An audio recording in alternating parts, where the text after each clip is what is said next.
Start video. Ini betul-betul Zoom.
Oh iya ya suaranya.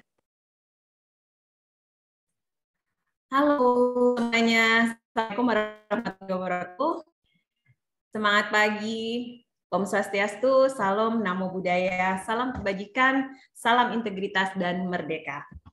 Oke teman-teman semuanya, senang sekali kita bergabung di dalam panel 1. Salam sehat untuk semuanya. Semoga semua yang berpartisipasi dalam Voice of Integrity 2021 hari ini dalam keadaan sehat. Kita akan memulai panel diskusi 1. Ini forum diskusinya, temanya adalah Nothing But Integrity yang diselenggarakan oleh Voice of Integrity. Ini sebuah wadah kolaborasi untuk berbagi dan belajar, membangun jejaring, serta merumuskan gerakan untuk melakukan perubahan di berbagai sektor berdasarkan nilai-nilai anti korupsi. Voice of Integrity ini digagas oleh SPAK, Saya Perempuan Anti Korupsi Indonesia, dan integritytalk.id. Kemudian forum diskusi ini dilaksanakan bersama dengan Nilai, Daya 5, dan Values 20, serta didukung oleh Australia Indonesia Partnership for Justice 2. Oke, baiklah teman-teman semuanya, diskusi yang diikuti kali ini adalah panel 1, topiknya adalah pengarus utamaan anti korupsi dalam aktivisme anak muda.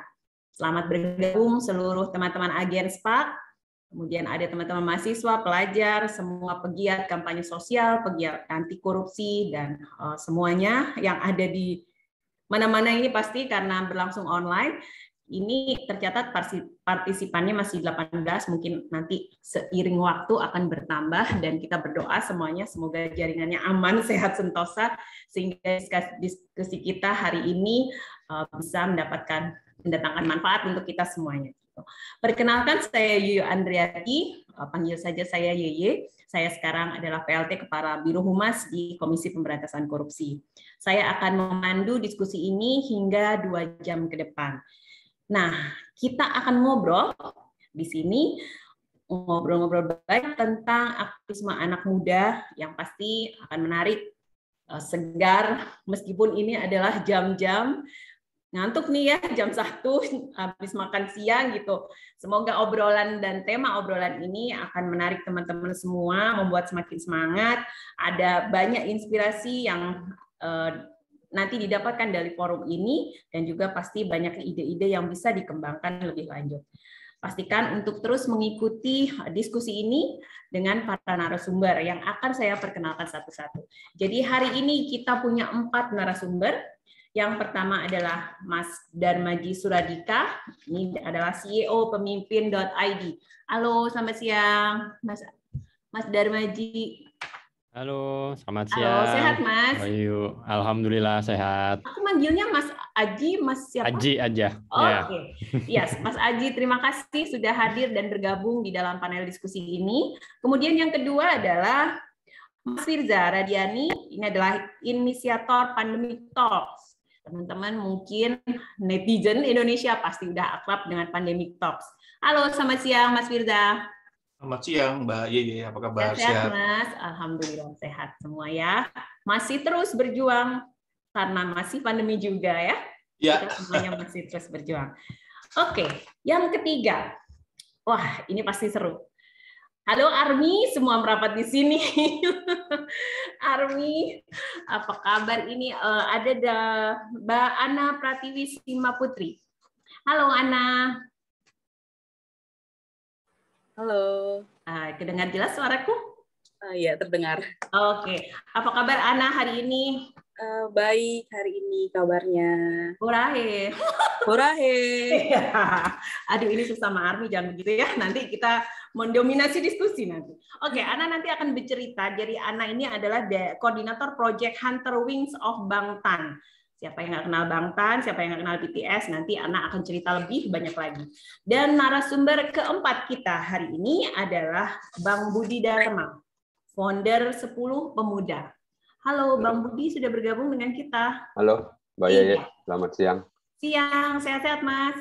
Sehat, sehat. Alhamdulillah. Oke, baiklah teman-teman semuanya, siang ini kita akan mulai diskusi.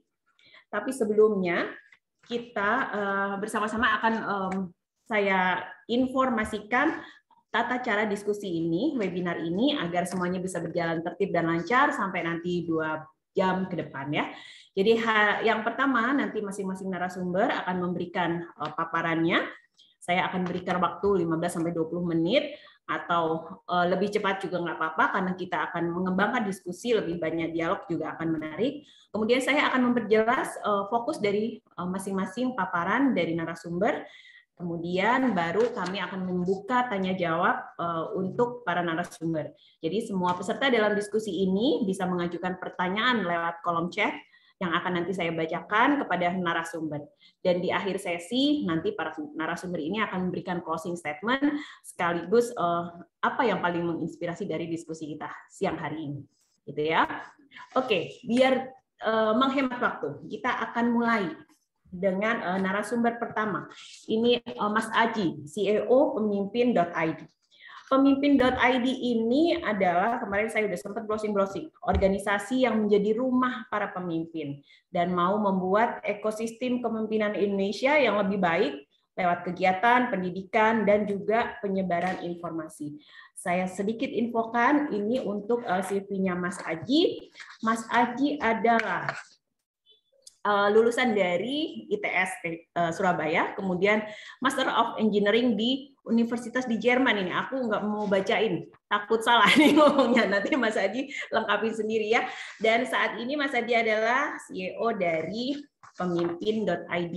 Oke, aku berikan waktu untuk menyampaikan paparannya dan juga memberikan pematik diskusi untuk kita siang hari ini. Silakan Mas Aji. Oke, ya, terima kasih Mbak Yuyu. Ya, dan selamat siang teman-teman semua. Terima kasih sekali kita sudah diundang berdiskusi hari ini, gitu ya. Hari ini saya tidak membawa pemaparan apa-apa, gitu ya, tapi ingin memberikan pemantik diskusi, gitu, berkaitan dengan Pemimpin.id dan kepemimpinan Indonesia, gitu ya. Kalau kita bercerita atau mundur sejenak, kenapa kita dulu Pemimpin.id dilahirkan di tahun 2019, gitu ya. Pada saat itu kita melihat bahwa Indonesia ini sedang mengalami krisis kepemimpinan, gitu ya.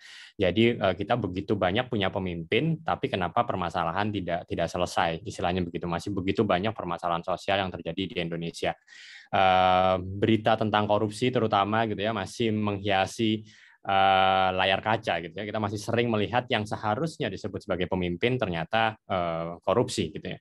Dan di Indonesia itu masih melihat bahwa ketika ada pemimpin yang baik, gitu ya, itu seperti melihat gajah putih, gitu ya. Jadi kayaknya kok jarang banget, gitu, dan beritanya muncul di mana-mana saking jarangnya, gitu ya.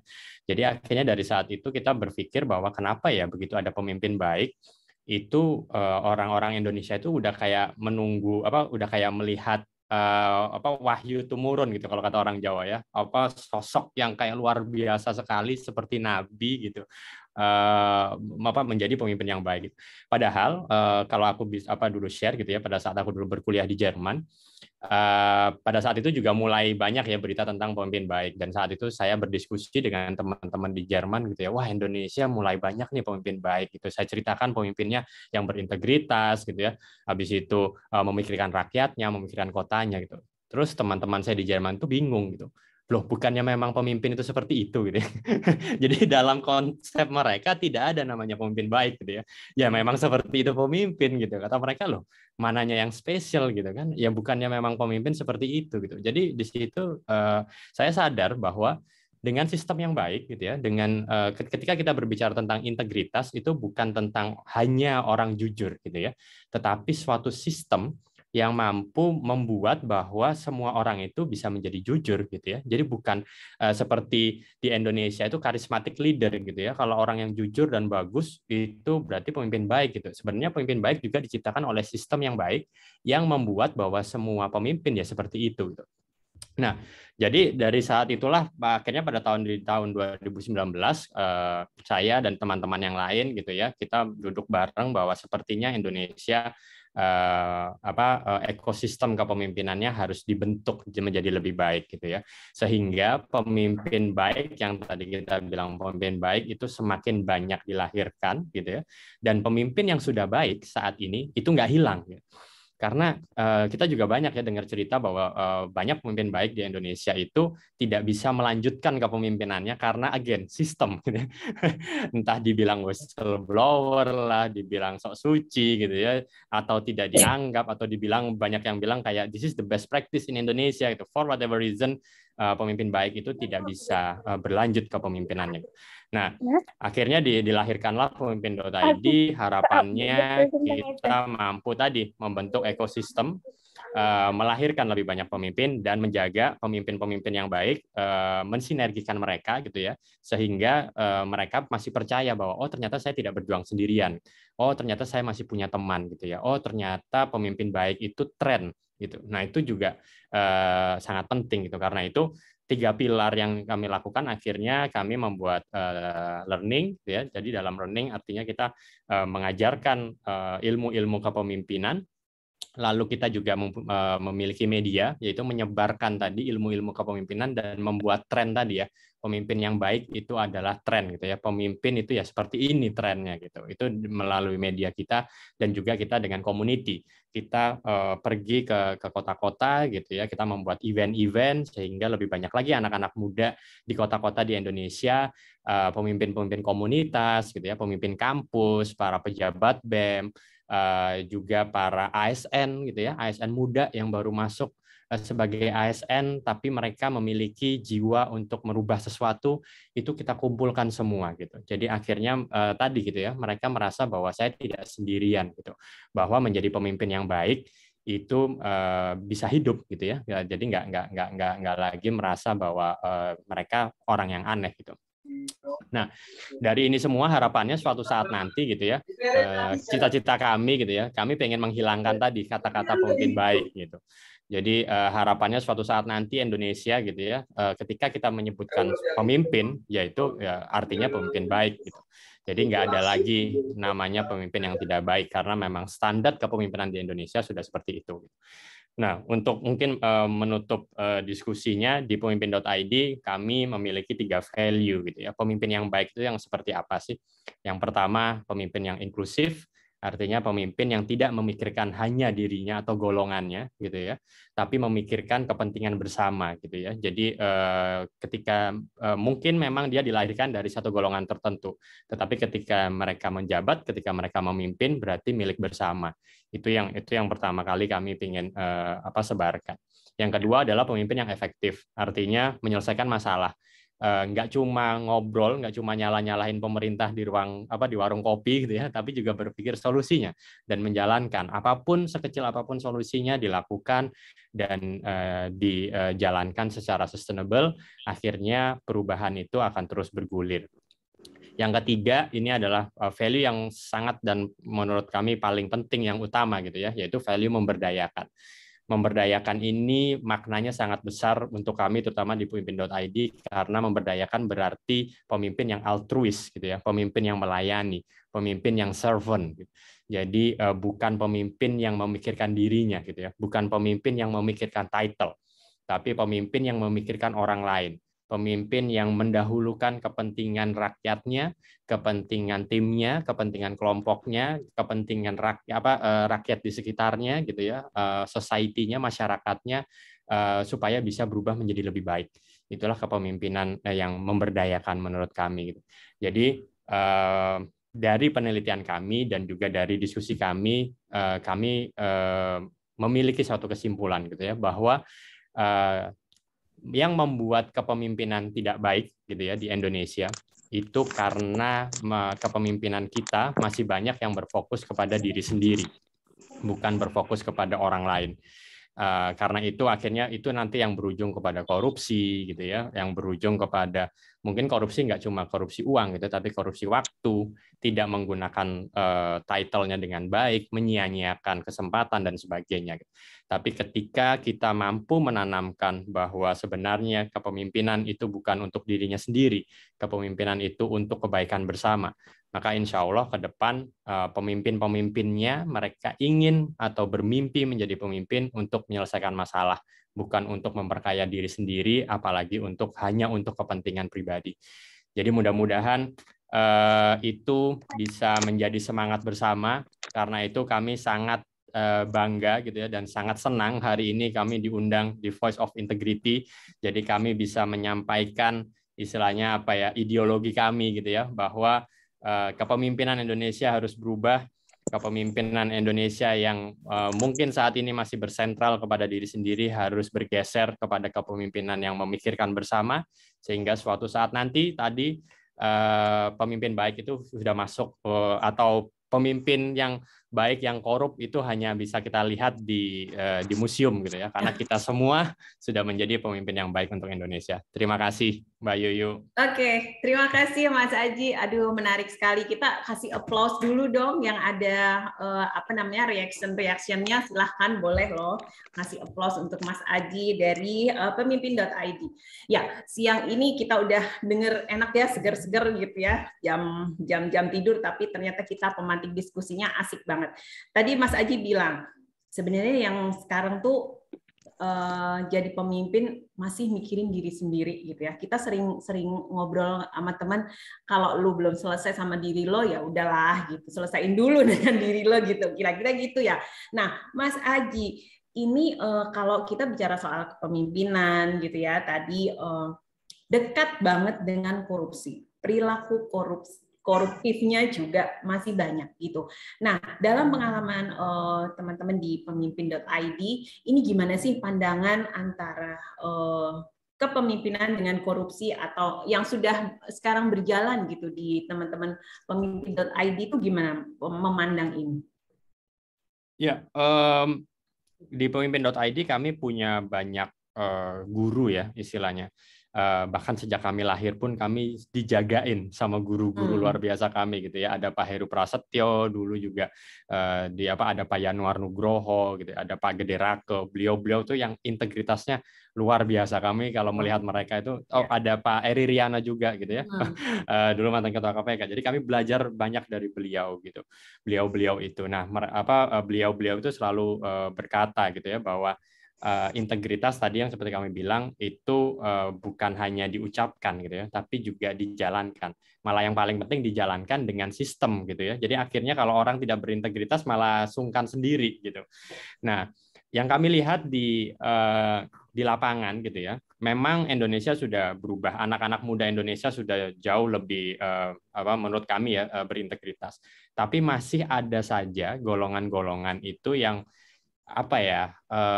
kalau kami sih melihatnya itu dari segi kompetitifnya, gitu. Menjadi kompetitif baik, gitu ya. Tapi mereka hanya berpikir ujungnya aja, resultnya, gitu ya. Apalagi melihat title-nya. Nah, itu lebih bahaya lagi, gitu ya. Karena anak-anak muda sekarang senang jadi co-founder, gitu ya, senang jadi inisiator. Saya itu waktu itu melihat di LinkedIn itu ada satu orang yang co-founder 9 kegiatan, gitu. Dan itu bangga. Gitu. Nah, itu yang selalu kami ulang-ulang bahwa bukan itunya yang penting, gitu ya, bukan title-nya, gitu. kepemimpinan dan title is two different things gitu ya. Kita bisa menjadi pemimpin yang baik dengan title, iya, tapi juga kita bisa menjadi pemimpin yang baik tanpa title. Nah, itu yang selalu kita gaung-gaungkan gitu. Jangan title-nya yang dituju, bukan jadi CEO-nya, jadi CTO atau jadi CMO yang penting gitu ya. Tapi menyelesaikan masalahnya gitu. Dan ketika untuk menyelesaikan masalah itu butuh title, ya just be it gitu. Tapi bukan itu tujuan utamanya. Itu sih Mbak Yu. Jadi yang selalu kita bilang ke anak-anak muda ini, jangan result itunya yang dikejar, karena kalau itunya yang dikejar kita menghalalkan segala cara. Akhirnya tadi integritas dikorbankan, kejujuran dikorbankan karena pengen dapat title-nya tadi gitu Mbak Yu. Oke. Ya, makasih ya Mas Aji. Jadi ini aku kan sehari-hari berurusan dengan pemimpin-pemimpin yang berintegritas dan juga yang tidak berintegritas pastinya. Ya. Agak miris nih. Jadi tadi Mas Aji bilang integritas tuh bukan hanya orang jujur loh gitu, tapi juga butuh sistem yang baik juga sehingga ini sustain gitu ya, nggak putus di tengah jalan.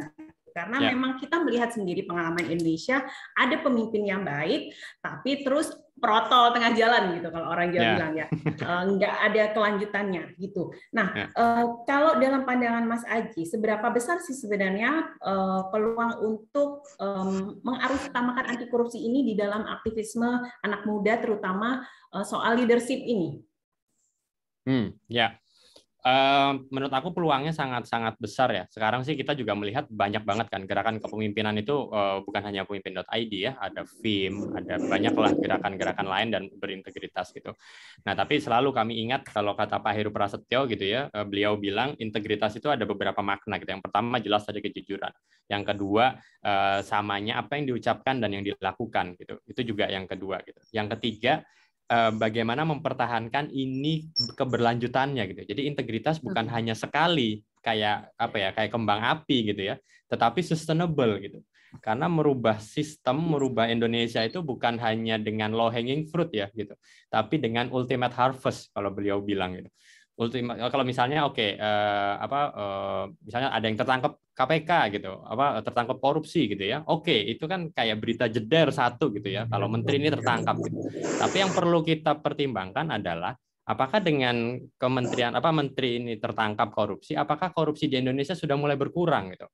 Apakah semakin banyak uang negara yang berhasil diselamatkan? Seandainya uangnya diselamatkan, uangnya ini bisa berfungsi maksimal nggak? Misalnya membangun desa nggak? Jangan-jangan setelah diselamatkan juga nggak tahu kemana juga. Nah, itu yang selalu kata guru-guru kami adalah integrity itu panjang gitu ya, nafasnya panjang, bukan hanya tentang low hanging fruit gitu. Itu sih. Jadi yang kalau tadi kita lihat anak-anak muda sekarang peluangnya besar gitu ya, tapi jangka panjangnya, kekuatan mereka untuk lari maraton, nah itu yang perlu dijagain gitu. Dan ngejagainnya harus bareng-bareng gitu ya. Karena kalau enggak, ini anak-anak muda dapat misalnya kita ajarkan tentang integritas, ikut acara ini mereka terinspirasi gitu ya. Tapi yang paling penting adalah setelah terinspirasi mau ngapain nih gitu. Oke. Terima kasih ya Mas Aji, kita sampai di sini dulu, tapi nanti kita akan balik lagi dengan obrolan-obrolan selanjutnya, karena Mas Aji belum cerita gimana sih di pemimpin.id ada apa aja gitu ya. Jadi aku mau beralih dulu ke Mas Firza, karena Mas Firza ini waktunya sempit banget. Mas Firza tuh sampai jam 2, jadi kita ngobrol dengan Mas Firza dulu. Mas Firza adalah tadi aku sudah sampaikan, inisiator dari Pandemic Talks. Teman-teman udah tahu selama 2 tahun pandemi ini kita butuh teman gitu ya, dan Pandemic Talks ini kalau menurut aku sendiri menjawab kebutuhan itu gitu dengan informasi-informasi yang disajikan menurut lewat media sosial, lewat podcast dan sebagainya. Nah, lewat postingan-postingan di Pandemic Talks itu kita jadi melek gitu ya. Terus jadi sekarang nih kita akan mendengarkan gimana Mas Firza mengelola Pandemic Talks, kolaborasi dengan banyak pihak, termasuk juga gimana sih pengalamannya di masa pandemi itu banyak juga loh korupsi, dan Pandemic Talks salah satunya juga menyoroti ini. Silakan Mas Firza, aku kasih waktu 20 menit untuk menyampaikan.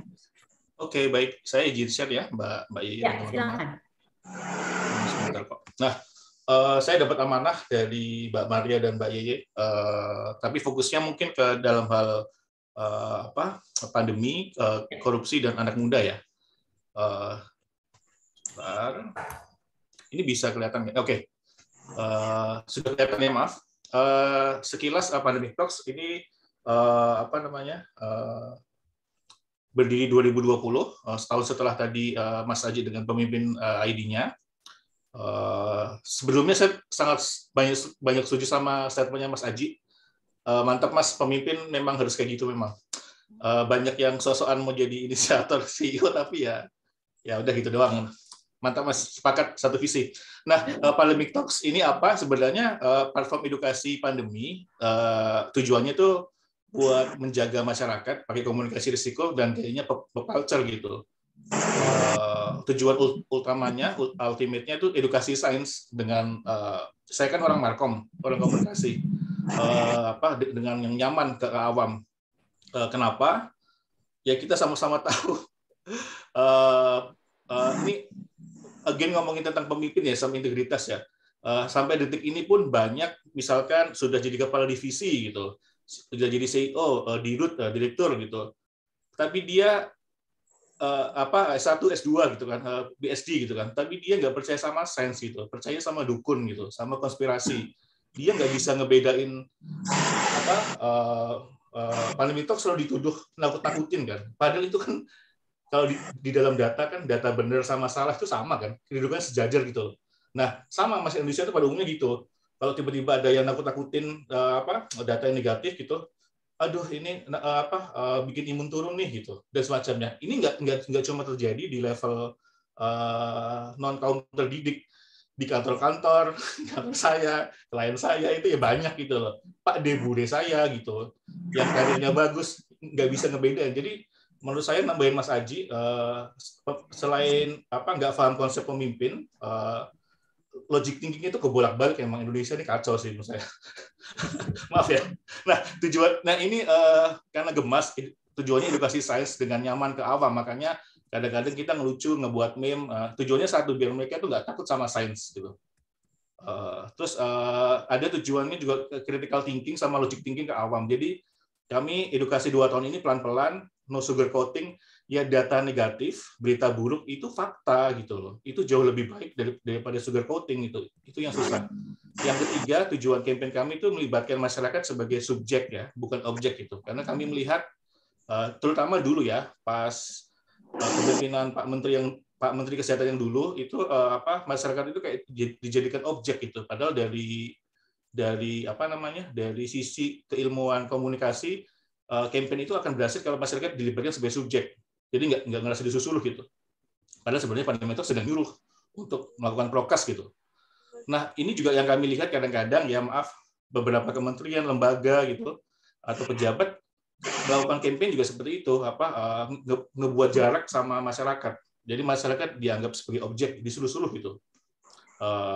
Tapi nggak semuanya gitu. Intinya kami adalah mencoba mendekatkan masyarakat terhadap sains gitu. Nah, mengenai korupsi, paling buruk di pandemi itu ternyata ada korupsi data ternyata. Jadi kalau mungkin teman-teman Bapak Ibu tersirat dengar berita ya, jadi kayak ada daerah namanya daerah Semangka. Jadi luarnya hijau, dalamnya merah gitu. Jadi tapi ini udah mulai agak berubah ya. Dulu awal-awal pandemi sampai tengah tahun ini tuh banyak kepala daerah, terutama ya, yang menyembunyikan data pandeminya. Tujuannya macam-macam, politis ya kan. Politis biar dia mau pilkada ya kan.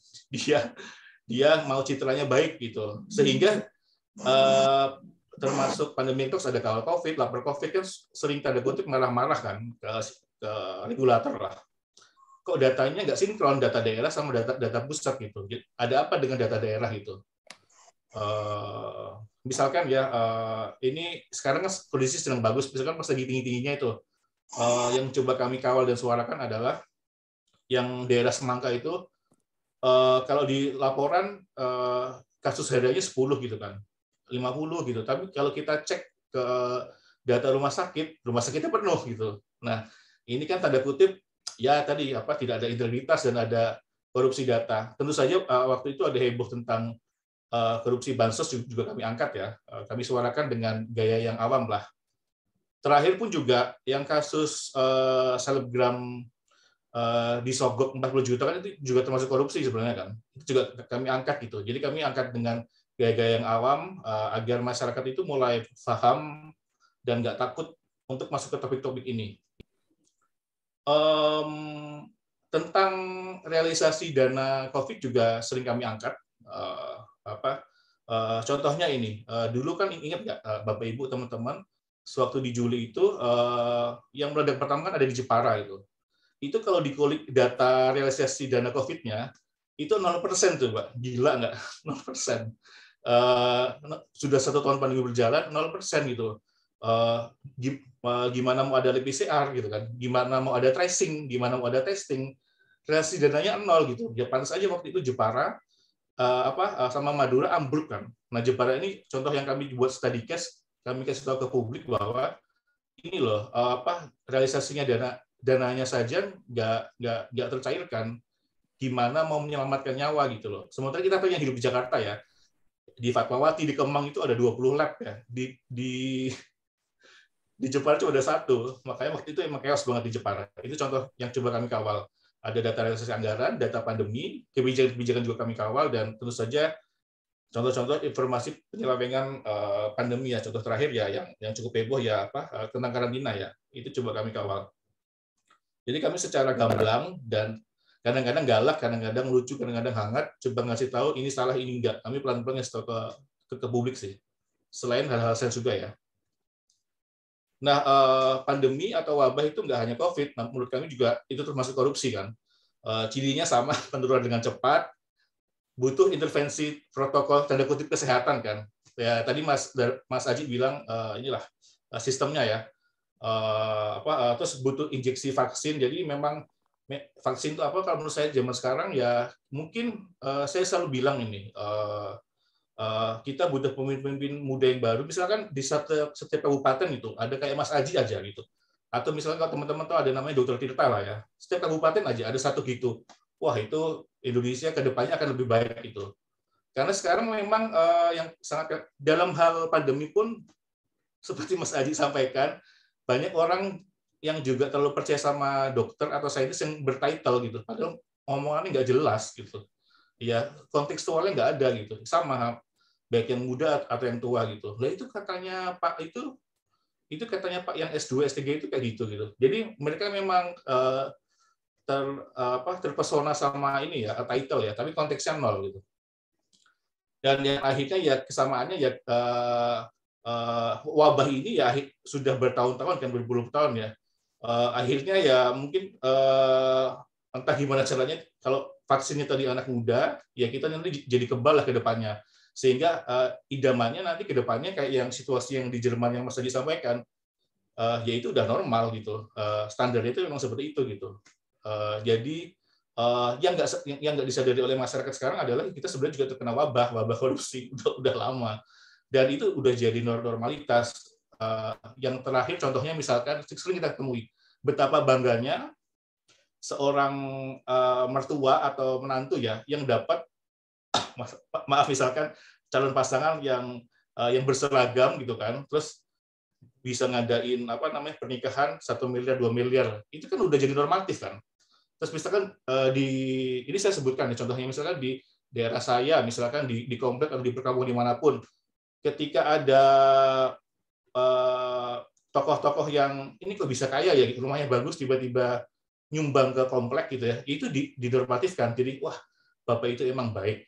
Ini balik ke yang Mas Aji tadi, saya setuju banget. Akhirnya ya tertutup, wah ini baik sama saya, ngasih duit ke komplek, ngasih sumbangan, padahal dia korupsi kan. Pakai logik juga, ini orang pasti korupsi ini gitu. Nah sampai sekarang pun kalau saya 12 tahun tinggal di Jakarta, sebelumnya di Semarang. Di Jakarta pun ya ternyata ya itu, begitu bangganya anak-anak muda Jakarta pas dapat pacar yang orang tuanya, mertuanya ya misal maaf ya dapat uangnya nggak jelas gitu loh. Ya itu jadi piala kehidupan memang. Nah ini susah ini. Jadi kayak ya memang di Jawa itu ada bibit bobot bebek, tapi ini kayaknya agak bergeser nih. Nah itu yang sekarang yang saya masih rasakan di Jakarta, anak-anak muda juga masih Jabodetabek ya, dan kota besar masih bangga dengan ini pacar lo siapa gitu, oh anaknya ini, wah keren banget ya gitu. Nah ini saya nggak tahu gimana nyelesainnya nih. Saya pribadi agak miris. Next, slide terakhir, saya mungkin relawan pandemi, tapi kalau disebut aktivis pandemi, saya kayaknya belum sampai di situ lah. Saya malu sama teman-teman yang aktivis sejak zaman cicak buaya dan sebagainya, itulah penyebutan tapi saya sebagai orang digital marketing, saya coba nyampain aktivisme 2.0 ini sebagai jawabannya ya. Jadi melibatkan anak muda dengan campaign digital marketing. Ini persis kayak Mas Adi, nggak cuma kritis dan protes regular, tapi coba kita ngasih solusi. Walaupun itu juga jauh lebih baik ya. Kalau kita lihat di Twitter ya, udah muncul banyak SJW muda, tapi mereka akhirnya saya perhatikan orang-orangnya 2 tahun 3 tahun lah, kalau dia mentok cuma ngeritik doang gitu, nggak ngasih solusi gitu lah, nggak naik anak tangga gitu. You have to make something gitu. Terus akhirnya juga ribut sendiri di echo chamber mereka, sehingga lupa edukasi ke awam. Padahal untuk ngebuat movement agar orang-orang yang di Instagram ini misalkan yang suka sama Deddy Corbuzier, yang suka sama Atta Halilintar juga suka isu ini, harus diedukasi lah. Kalau orang-orang yang sudah tahu cuma ngobrol di situ-situ doang, ya nggak akan nyebar gitu. Lalu ya pakai bahasanya jangan yang tinggi-tinggi, nanti awam itu akan mudah menjauh. Jadi menurut saya ya isu sains sama isu korupsi ini sama. Mas saya itu mencoba menjauh karena udahlah, nggak ngerti gue gitu. Nah, tujuannya apa? Kalau aktivisme ini menjadi 2.0, ya akhirnya bisa jadi diskursus nasional. Contoh yang baik adalah yang sebenarnya pandemi itu selalu melakukan ini kan. Jadi sebenarnya kita sedang memprovok masyarakat agar tahu isu-isu pandemi dengan cara-cara yang unik lah gitu. Yang nyata terbaik dalam hal korupsi atau dalam hal birokrasi adalah yang kampanye anak-anak UI gitu, yang sampai yang dicoba menyindir Pak Presiden dengan itunya, lalu akhirnya sampai rektornya sampai mengundurkan diri yang ternyata punya jabatan ganda di bank BUMN. Itu juga contoh aktivisme 2.0. Jadi anak-anak muda sekarang harus yang masuk ke area ini harus mencoba ini gitu. Selain turun ke jalan ya gitu. Sama saya sih usulnya menjadikan integritas ini kayak budaya pop gitu. Ya, orang jadi bangga. Jadi orang kayak pas pakai Air Jordan, kayak pakai iPhone, kayak pakai Mac, ya, kayak pas lagi datang ke Java Jazz gitu kan. Ini ngerasa keren gitu. Nah sekarang kan masih belum lah ya. Orang-orang seperti saya sih bukan aktivis ya, tapi saya selalu dicap di circle saya, di lingkungan saya, kamu berubah Phil, jadi aktivis. Enggak, ini ya gitu. Jadi orang seperti saya atau Mas Aji atau teman-teman di KPK gitu ya, atau para SJW sosial tersebut dianggap oleh sosial itu malah orang yang aneh, minoritas. Ini harus ada, saya nggak tahu gimana caranya, ada campaign yang membenarkan hal ini. Jadi akhirnya ya seperti kayak lagi pakai laptop Mac gitu kan, Apple iPhone 13 jadi keren gitu. Lalu juga misalkan ini contohnya ya di lapangan ya, ada anak cewek di Jakarta gitu, dia lagi ditembak sama orang yang cenderung korupsi, dia nolak gitu. Lo nggak keren gitu. Nah itu yang coba kita rubah pelan-pelan. Jadi saya itu dulu, maaf agak kemana-mana, tapi intinya sama Pak dengan apa yang disampaikan oleh forum ini Mbak Yeye dan Mas Aji. Sekian, saya ending dulu ya, stop share. Oke, terima kasih Mas Firza. Menarik sekali tadi serinya ya. Bagaimana sebenarnya konteks Indonesia ini jadi kaya banget gitu ya. Kaya banget dalam tanda kutip. Kayak tadi misalnya Mas Firza ngomong soal data daerah. Itu tuh bisa loh nyambung data daerah COVID, bisa nyambung ke pilkada gitu ya. Bisa nyambung ke sana, bisa nyambung ke sini. Sangat menarik. Dan tadi anak-anak muda di teman-teman di Pandemi Talks ini sebenarnya pendekatannya juga dari apa yang dialami gitu ya. Misalnya kayak WA keluarga gitu kan? Ya, betul. WA keluarga, kemudian kalau aku tuh memang senjatanya itu dari screenshot, pejuang screenshot Pandemi Talk. Kami nyebutnya untuk WA keluarga itu ampuh banget gitu ya. Nah, tadi Mas Firza, jadi kalau kita ngomong masih soal politik nih ya tadi. KPK juga kebetulan kan memang menyisir kayak misalnya penerima dari dana bansos atau kemarin yang berkaitan dengan COVID lah ya, disisir tuh karena masih banyak ternyata yang nggak berhak menerima pun ternyata menerima gitu. Hal-hal kayak gitu teman-teman.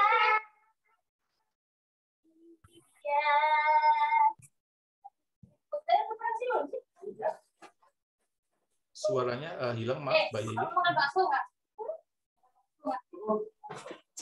Ada yang boleh susu. Gimana ini, Om? Iya, gede banget ngintip nanti.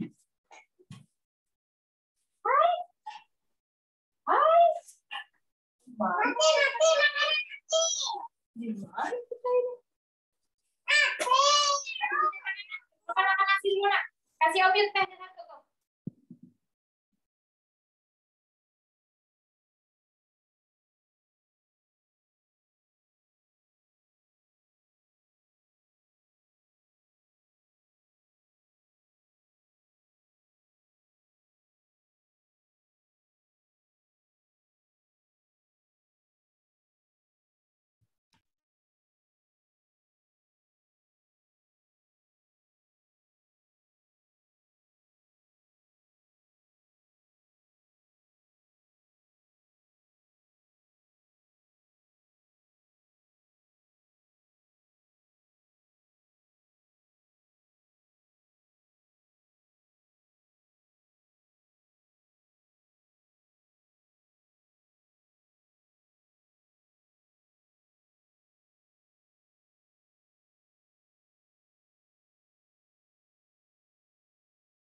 Halo Bapak Ibu, teman-teman semua, mohon maaf banget sepertinya Mbak Yeye ada gangguan koneksi ya, jadi kita coba tunggu sebentar. Nah mungkin kalau misalkan teman-teman tadi sudah mendengar beberapa penjelasan nih dari Mas Aji sama Bang Firza, kalau misalkan ada pertanyaan mungkin boleh ditulis dulu nih di kolom komentar sambil kita menunggu Mbak Yeye kembali. Ini saya juga sambil coba follow up ya. Terima kasih.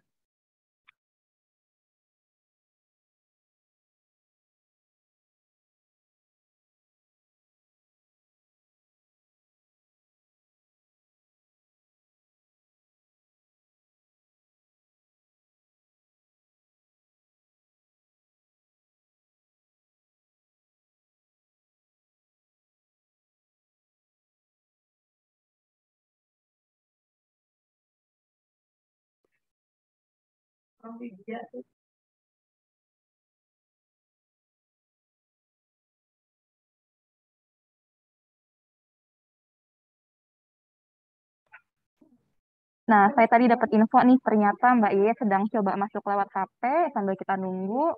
Mungkin teman-teman yang belum mengisi form absen bisa ngecek di kolom chat ya, akan dibagikan kembali. Nanti setelah mengisi form, biasanya akan langsung terkirim tuh sertifikatnya. Jadi jangan lupa diisi dengan nama yang tepat dan email yang tepat juga. Ini saya melihat Mbak Yeye sudah kembali nih Mbak Yeye. Halo Mbak. Halo, aduh maafkan. Rupanya koneksiku di kantor sangat jelek. Jadi aku mencoba dengan koneksi yang lain. Aduh, mohon maaf sekali ya. Kita lanjutkan. Tadi pertanyaanku ke Mas Firza keputus Ya. ini. Ya kan Mas Firza? Ya, aman. Ya. Sudah terdengar suaraku? Sudah aman. Oh, oke. Ya, aku tadi menanyakan ini. Bagaimana teman-teman di Pandemi Talks ini melihat kasus-kasus korupsi, kemudian persoalan integritas yang masih sangat banyak gitu ya, dan menyuarakan di dalam situasi pandemi ini gitu. Seperti apa sih Mas? Apa kalau tadi kita bicara solusi, ini mungkin merupakan salah satu solusi gitu. Tapi apakah nanti ini misalnya selama pandemi oke gitu ya, kita masih jalan gitu, dan pandemi akan berubah menjadi endemi. Nah, kira-kira seperti apa ini nanti teman-teman Pandemi Talk ke depannya gitu ya, terus mengedukasi dan tetap ada kaitannya dengan integritas anak-anak muda ini. Ya, satu hal yang menarik terkait korupsi, integritas sama pandemi atau fenomena alam ini, dari salah satu survei itu membuktikan anak-anak muda terutama Gen Z ya, anak-anak Gen Z itu nggak terlalu peduli sama pandemi gitu. Dan memang followersnya Pandemi Talks sekarang alhamdulillah sudah sampai 370.000. Itu memang porsi terbesarnya ada di milenial ke atas gitu, yang Gen Z memang ini cocok surveinya. Namun anak-anak ini Gen Z ini lebih peduli ke isu iklim, climate change gitu. Sehingga kami coba putar otak. Kami sudah mulai 3 bulan ini mulai menyuarakan isu-isu climate change juga, karena di situ juga sebenarnya kalau ngomongin integritas itu lebih seru lagi kan, tentang forestasi, tentang izin AMDAL dan sebagainya gitu. Nah, kami mencoba, karena dari kami coba berpikirnya gini, Mbak Yeye dan teman-teman, yang kita ini misalkan di usia 30 ke atas lah ya, senior milenial ke atas dan boomers juga, itu kayaknya juga sudah separuh terperangkap sistem juga kan gitu. Apapun itu kita di mana lah gitu.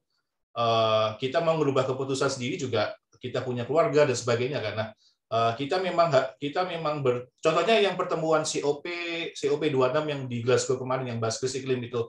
Lah itu umurnya udah 60 tahun semua gitu. Ya mereka nggak akan peduli sama ini kan, nasib anak cucu kita gitu kan, nasib krisis iklim gitu, nasib pandemi apapun itu kan. Mereka sebentar lagi juga sudah pergi ya kan. Kita coba meraih pangsa pasar baru, yaitu Gen Z ini, karena kedepannya kalau mereka diajarin, dan mereka kebetulan juga secara survei Gen Z ini lebih peduli sama integritas, krisis iklim, dan isu-isu korupsi juga gitu. Nah, kalau kita masuk ke sana, hadapannya saat mereka nanti masuk ke pilkada atau mereka masuk ke sistem, mereka ada banyak gitu, nggak jadi minoritas seperti forum ini mungkin ya kan. Bahkan saya posting poster ini juga di IG saya juga, pasti saya yakin teman-teman SD, SMP, SMA, kuliah saya juga ngerasa aneh, apa sih lu Fir gitu kan, ribet amat hidup lo gitu kan. Nah itu intinya Pandemic Talks dan saya pribadi juga akan tetap menyuarakan ini tentang integritas sih, terutama untuk anak muda gitu. Demikian Mbak Yeye. Oke, terima kasih Mas Firza. Ini aku lihat di chat belum ada pertanyaan, sementara Mas Firza harus sudah meninggalkan forum ini ya. Nanti mungkin kalau ada beberapa pertanyaan yang terkait dengan bahasan dari Mas Firza, teman-teman dari SPAK bisa mencatat ya, dan bisa Siap.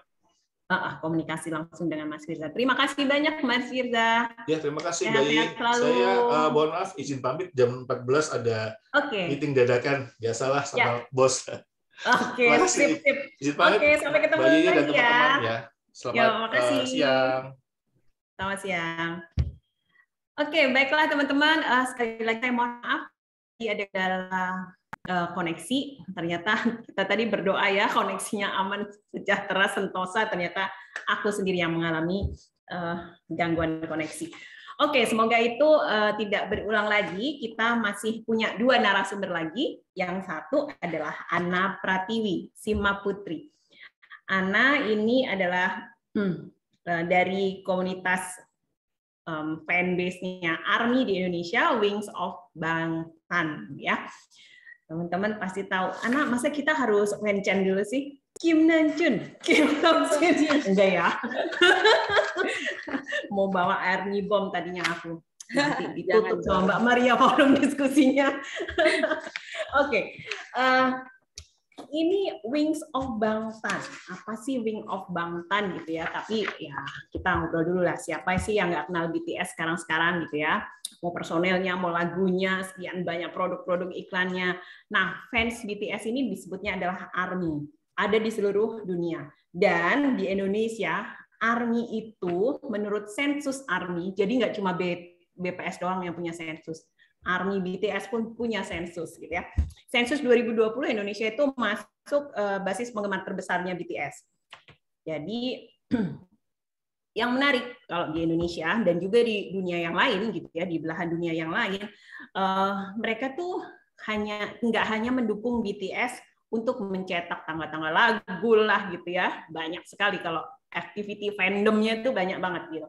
Tapi mereka juga dikenal di berbagai kegiatan-kegiatan sosial, termasuk ada donasi, banyak. Nanti Ana pasti akan cerita. Nah, kita nanti dengar cerita Ana dulu bagaimana sih gitu ya. Ini kan donasi-donasi banyak. Gimana mengelola donasi-donasi dari ARMY ini dengan efektif dan pasti pengelolaan dananya transparan, bersih, tepat sasaran, efektif. Nah, kita akan belajar dari Ana. Siapa tahu nanti teman-teman di sini yang bergabung di diskusi ini juga jadi punya ide kalau bikin donasi-donasi itu kayak gini loh, tetap transparansinya terjaga, efektif gitu ya, dan bermanfaat pastinya. Oke, aku berikan waktu ke Ana 20 menit untuk menyampaikan paparannya. Silakan Ana. Ya, selamat siang semuanya. Aku share screen ya. Ya, silakan.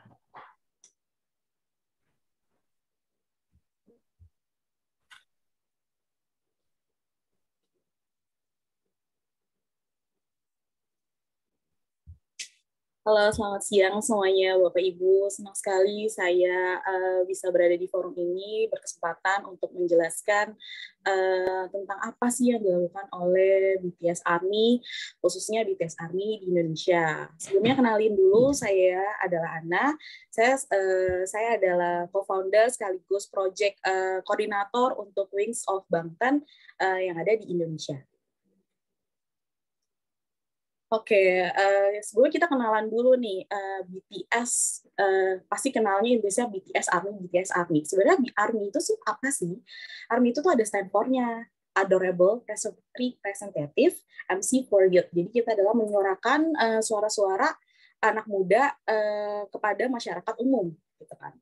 Yang tadi sudah Mbak Yeye katakan, BTS ARMY itu melakukan sensus yang dilakukan oleh ARMY Sensus pada tahun 2020 itu melihat kalau Indonesia itu termasuk populasi BTS ARMY terbesar di dunia. Dan ARMY itu tuh beragam ya. ARMY itu beragam. Jadi mostly umurnya mereka tuh dari umur 18 sampai mereka usia senja, sampai usia 60 tahunan. Bahkan yang kemarin kalau kalian Bapak-bapak Ibu-ibu tahu, yang kemarin datang ke PTD Concert di LA itu ada ARMY yang berusia umur 89 tahun. Dan ARMY itu tuh benar-benar sangat beragam. Jadi nggak cuma dari anak remaja, tapi juga sampai usia lansia gitu. Nah, terus jadi ARMY itu ngapain sih? ARMY itu ngapain gitu loh. Jadi ARMY itu benar-benar sibuk. Ini jujur aja, jadi ARMY itu benar-benar sibuk. Kita tuh ngapain sih kerjaannya? Jadi ARMY itu ini loh, ini adalah salah satu kegiatan yang bisa saya tampilkan untuk bapak-bapak ibu, bapak dan ibu sekalian. Jadi kalau misalnya kita jadi ARMY itu ngapain sih? Yang pertama pasti ini dong, udah pasti kita dengerin lagunya BTS gitu ya. Kita mempromosikan lagu-lagunya BTS, kita ikut challenge, kita nonton variety show-nya BTS, kita voting, kita request lagunya BTS ke radio, terus kita juga ikutan streaming mass bareng, terus kita juga ikutan cafe tour. Jadi kalau misalnya anniversary gitu atau member ulang tahun tuh banyak banget ngelakuin namanya project itu untuk cafe tour. Jadi kita sama-sama ngerayain ulang tahunnya member tersebut. Terus kita juga ngelakuin diskusi, melalui online, terus kita juga menyuarakan suara-suara yang apa namanya, ada suara yang bocor. Terus kita juga menyuarakan apa namanya, ikut-ikut dalam kegiatan ini ya, sosial gitu. Terus kayak kita juga ngelakuin riset, dan kita juga salah satu yang tadi aku bilang itu kita ngelakuin namanya donation gitu ya. Donation di mana yang kemarin BTS kan udah ngelakuin donation, yaitu Black Lives Matter gitu ya, yang berhasil menyumbangkan donasi 1 juta US dollar gitu, di mana ARMY juga tuh melakukan itu gitu. Jadi match a donation nih sama si BTS itu sendiri gitu. Yang dimana sebenarnya kegiatan donasi itu tuh BTS ARMY itu tuh kita ada namanya One in Army. Jadi One in Army Charity Project ini adalah fanbase global BTS ARMY di dunia yang koordinasi untuk project-project yang ada gitu ya. Salah satunya adalah project yang dimana tadi Match a Million. Jadi di mana ketika ada berita di mana BTS menyumbangkan 1 juta US dollar untuk Black Lives Matter, ARMY tuh tanpa ada yang suruh langsung nih tiba-tiba ada yang cetusin ide mungkin, atau ada yang langsung inisiasi gitu ya, tanpa ada yang nyuruh, kita langsung kayak oh yaudah yuk kita sama-sama bikin, yaudah kita samain deh donasinya sama yang kayak BTS berikan gitu, dalam 24 jam aja kita bisa nih dari arus seluruh dunia itu bikin donasi match a million, $1 million gitu buat si Black Lives Matter itu. Nggak cuma itu nih, si apa namanya, BTS itu juga dari tahun 2017 itu mengkampanyekan bersama UNICEF itu BTS Love Myself and Violence gitu ya, dimana inilah gerakan anti bullying dan mempromosikan mencintai sendiri, yang dimana isu ini tuh dihadapi oleh anak-anak muda ya, dimana campaign ini tuh sukses banget nih. BTS itu berhasil mengumpulkan 3,6 miliar juta US dollar itu untuk teman-teman anak muda bersama si UNICEF ini, di mana rangkaian si Love Myself ini tuh juga masuk ke rangkaian albumnya BTS. BTS itu tuh ada rangkaian albumnya itu BTS Love Yourself, di mana album-albumnya itu menceritakan lagunya untuk bagaimana kita mencintai diri kita sendiri. Kemudian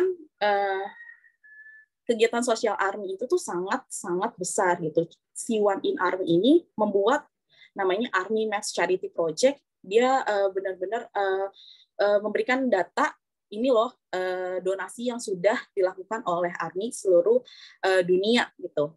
Yang dimana untuk masuk ke ARMY Max Charity Project ini tuh butuh banget banyak data yang harus kita submit untuk transparansinya mengenai donasi yang kita salurkan, terus donasinya dalam bentuk material atau tidak material, itu banyak banget data yang harus kita submit sehingga kita bisa masuk ke si ARMY Max Charity Project ini.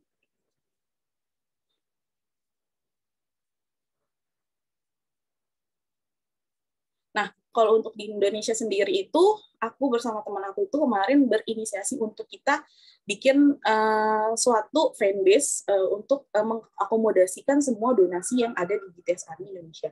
BTS ARMY Indonesia itu banyak banget mereka bikin project donation gitu. Cuman nggak ada nih salah satu tempat yang buat kalau mau cari donasi itu di mana gitu ya. Jadi maka dari itu aku sama teman aku itu berinisiatif untuk membuat si Wings of Bangtan ini, yaitu portal donasi BTS ARMY yang tugasnya itu kita berikan informasi donasi nih yang diadakan oleh teman-teman BTS ARMY Indonesia. Kenapa sih kita bikin kayak gitu kan? Kita mau bikin seperti itu karena kita tuh tahu kalau misalnya ketika kita bikin sesuatu dan itu bisa memberikan kebahagiaan untuk orang lain, itu tuh bakal berdampaknya sangat besar buat diri kita sendiri dan juga untuk lingkungan sekitar gitu. Nah, si Wings of Bangtan itu atau yang sudah kami kerjakan itu, ini beberapa adalah donasi yang sudah kami kerjakan gitu ya. Jadi donasi yang kita kerjakan itu nggak cuma donasi pure yang BTS Wings of Bangtan kerjakan juga, tapi kita juga bekerja sama nih dengan beberapa fanbase lain atau individual ARMY yang dinamai oleh Vestapora, di mana kami kemarin ikutan project yaitu Share Armil, di mana Share Armil ini adalah project global project untuk menyambut BTS Meal. Jadi kita akan membagikan makanan untuk orang-orang yang membutuhkan gitu. Di mana Wings of Bangtan bekerja sama dengan Vestapora membuat donasi untuk makan bareng ARMY, yang di mana uangnya itu kita donasikan untuk memberikan makanan kepada yayasan, terus kepada kampung pemulung, dan juga mendonasikan kepada tenaga kesehatan medis. Dan isu yang diangkat oleh BTS ARMY yang mengadakan donasi itu beragam ya, nggak cuma dari lingkungan, terus sosial atau kemanusiaan, benar-benar beragam, mengikuti seperti yang sudah pernah BTS bikin gitu, maksudnya yang udah pernah BTS suarakan juga gitu. Nah, jadi kalau misalnya bikin donation, mungkin pada bilang, mungkin bikin donation ya udah, tok donation gitu aja. Cuman bikin donation itu tuh nggak simple yang kayak kalian pikirin gitu. Prosesnya itu panjang banget. Jadi, apa sih yang kita lakukan itu? Pertama, kita tuh ngelakuin riset. Kita riset nih, tujuan sasarannya siapa, terus yang mereka butuhkan tuh apa, jumlahnya berapa, gitu. Setelah kita ngelakuin riset, kita brainstorming nih idenya, donasinya. Kita sudah tahu kita mau donasi ke pihak A misalnya. Nah, lebih baik gimana ya yang biar bisa menarik banyak orang untuk ikut berdonasi. Bisa dalam bentuk nanti donasi tetap uang kah, atau kita berjualan merchandise kah, atau kita bikin webinar kah, gitu. Ketika setelah kita selesai brainstorming idea untuk si donasi tersebut, kita lanjut nih ke proses kampanye donasinya. Si proses kampanye donasinya itu gimana sih, kita buat poster, terus kita upload ke platform sosial media dan menggandeng media partner, terus kita tentuin juga donasinya mau sampai kapan gitu kan. Setelah donasi selesai, kita closing donasinya, kita infokan kalau donasi ini sudah selesai gitu. Setelah kita donasi selesai, kita rekap nih berapa sih hasil yang kita dapat gitu. Setelah kita dapat, kita salurin ke sasarannya itu, bisa dalam bentuk material atau non material. Setelah selesai, kita update nih hasil penyaluran donasinya itu, dan kita update di platform sosial media dalam bentuk untuk transfernya, dan juga ada bukti fotonya kalau kita memang kasih untuk donasinya tersebut. Seperti contohnya, ini adalah pohon untuk Desa Sumberoto dari Jin dan Vi. Ini adalah proyek pertama yang dibuat oleh Wings of Bangtan, di mana kita menanam pohon untuk Desa Sumberoto yang memang kekeringan. Jadi kita kasih lihat nih, ini loh hasil donasi yang kita dapat tuh 11 juta sekian. Terus donasinya udah nih kita transfer loh, ini loh bukti transfernya. Terus ini loh hasil foto-foto donasi yang sudah kita adakan gitu. Ini loh pohon yang ditanam gitu. Sama dengan hal yang kemarin BTS ARMY lakukan untuk COVID-19, di mana kita menggalangkan dana juga. Itu ada nih, ini loh hasilnya, publikasinya, kita beneran kasih loh ke RS-nya, ini loh bukti donasi yang kita dapetin gitu. Dan mungkin banyak banget donasi yang mungkin yang bapak-bapak atau ibu-ibu belum pernah dengar gitu ya, kayak Indonesia kemarin gelar vaksinasi COVID-19 untuk 10.000 orang, terus ngelakuin donasi swab untuk travel ojol juga, terus kita juga bikin galang dana untuk travel ojol yang kemarin menyambut BTS Meal. Terus kita juga bikin galang dana untuk memperdayakan difabel gitu. Jadi donasi yang dilakukan BTS ARMY itu benar-benar beragam dan transparansi yang mereka lakukan gitu ya. Terus ini untuk sebagai penutup, ini adalah salah satu potongan lirik dari albumnya BTS, judulnya BTS Answer All of Myself. Ini adalah Yesterday Me, Today Me, Tomorrow is Me, I'm learning how to know myself. Without explanation, all together, they are all me. Jadi ini bagaimana proses kita untuk menerima diri kita sendiri. Iya. Oke, segitu aja informasi penjelasan tentang BTS ARMY-nya dan tentunya tentang Wings of Bangtan. Terima kasih Ana, penjelasan yang menarik banget bagaimana anak-anak muda, enggak anak muda aja loh, karena ARMY itu tadi Ana juga sudah bilang range umurnya sampai banyak banget, sampai itu 80 tahun yang kemarin yang di PTD LA itu ya. Iya, datang ke konser 89 tahun. Itu yang membuat aku juga tetap pede jadi ARMY. Karena tidak hanya anak muda yang jadi ARMY. Oke, Ana tadi dari berbagai aktivitas yang di Wings of Bangtan tadi ya, itu kalau menurut pandangan Ana kan udah langsung praktek nih ya, banyak kegiatan-kegiatan sosial dan macam-macam. Nah, anak-anak muda di kalangan teman-teman Ana di Wings of Bangtan ini memandang atau memahami nilai-nilai anti korupsi itu seperti apa sih, Ana? Kalau misalnya memahami nilai anti korupsi itu ini ya dilihat dari prakteknya sih ya. BTS kan kita tahu ya BTS itu filantropinya juga luar biasa gitu kan. Mereka menyumbangkan, kalau menyumbangkan donasi itu kan nggak main-main gitu kan jumlahnya. BTS si ARMY sendiri tuh get inspire gitu dari misalnya dari mereka gitu ya. BTS bekerja keras, mereka beneran truly making music gitu. Mereka juga benar-benar jujur gitu dalam melakukan pekerjaannya gitu ya. Jadi dari BTS ARMY pun terinspirasi nih. Oh iya, BTS gini loh. Kenapa kita juga nggak contoh nih kejujuran atau yang udah BTS kerjakan gitu kan.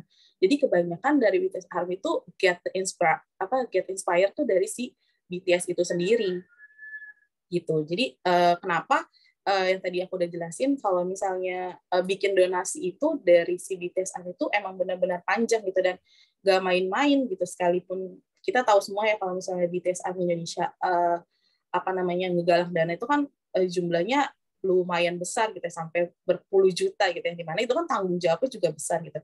Dan para penggalang pembuat proyek tersebut tuh benar-benar bertanggung jawab gitu ya. Mereka benar-benar mereka benar-benar bikin ngasih publikasinya, ini loh yang udah ada gitu sih. Oke, jadi dari berbagai aktivitas yang kemudian terinspirasi dari BTS itu yang kemudian membawa semangat terus ya, mau donasi, terus udah gitu banyak sekali aktivitasnya ya ke lingkungan, ya ke sosial gitu ya, dan dikaitkan dengan semua aktivitas BTS yang lagi on gitu ya, yang lagi berjalan gitu. Menarik sekali. Jadi teman-teman yang mungkin hari ini menyimak diskusi kali ini, banyak cara loh untuk anak-anak muda ini mengaktualisasikan kegiatan-kegiatan yang kayaknya kok jauh ya dari nilai-nilai apa yang kita sebut memperjuangkan bebas negeri ini bebas dari korupsi gitu. Oh enggak kok, semuanya ternyata dekat dengan nilai-nilai anti korupsi itu. Tadi Ana bilang ada kejujuran, ada profesionalisme, terus kerja keras. Itu bahkan adalah nilai-nilai anti korupsi yang selama ini kita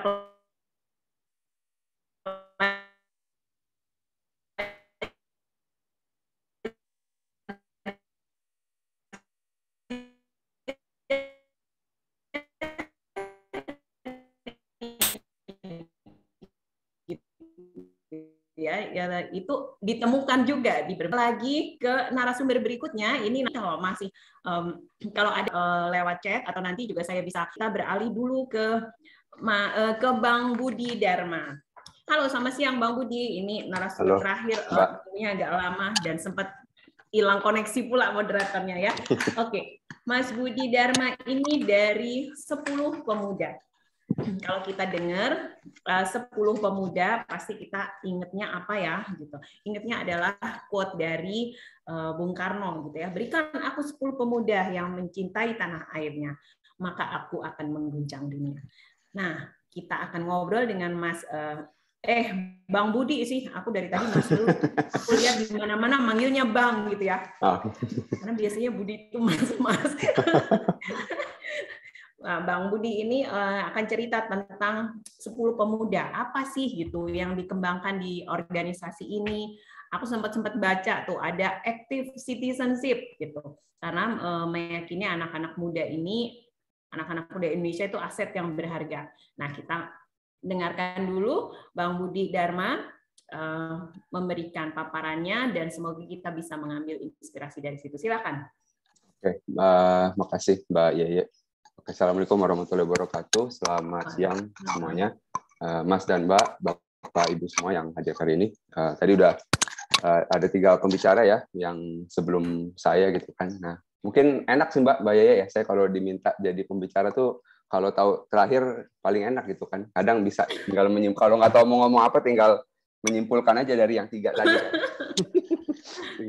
tinggal menyimpulkan dari yang sebelum-sebelumnya gitu ya. Dan ada beberapa poin yang istilahnya sangat berkaitan ya, karena memang kalau dilihat dari topiknya juga memang isinya anak-anak muda gitu kan. Nah, mungkin saya berangkatnya dari ini dulu kali ya.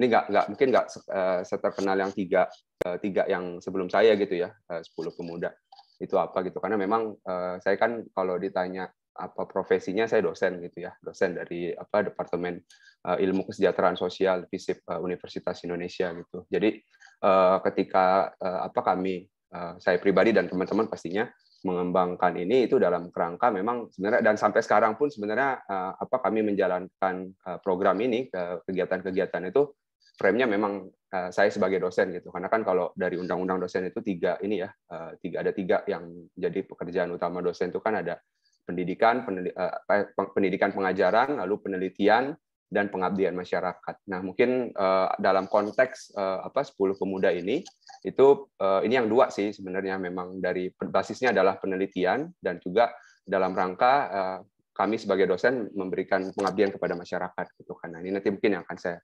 ceritakan. Jadi frame-nya itu sih ya, dan nanti ketika dalam pengembangannya ini sangat dipengaruhi khususnya oleh keilmuan ya, keilmuan saya pribadi, dan sebenarnya ada satu lagi ya, artinya kalau saya dibilang founder sebenarnya ada inisiatornya gitu. Inisiatornya ini yang pertama kali sebenarnya melaksanakan itu adalah saya selalu bilang ini mentor saya gitu, Profesor Bambang gitu ya, di satu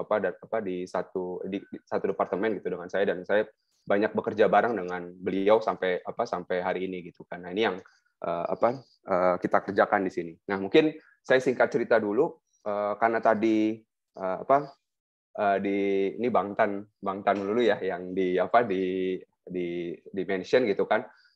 Apa yang kami lakukan pun sebenarnya sangat erat kaitannya dengan Korea gitu, Mbak. Jadi penelitian yang kan tadi saya bilang ya, basisnya ada penelitian yang dilakukan oleh Prof Bambang itu memang berangkatnya itu dari penelitian gitu ya, dari sejak tahun, seingat saya itu bahkan saya belum masuk kuliah tuh waktu itu, jadi memang beliau sudah melakukan penelitian ini gitu, membandingkan gitu. Jadi penelitian itu memang basisnya membandingkan antara pemuda di Indonesia dan pemuda di Korea gitu. Jadi kan saya nggak akan detail, tapi intinya kan seperti yang kita ketahui, Korea sangat masif ya, artinya transformasi yang dilakukan selama kurang lebih 30-40 tahun ini bahkan sudah jauh mengungguli Indonesia gitu. Kalau kita sajikan nanti dari beberapa indikator pun kita saat ini kalah gitu, posisinya tuh left behind dibandingkan Korea.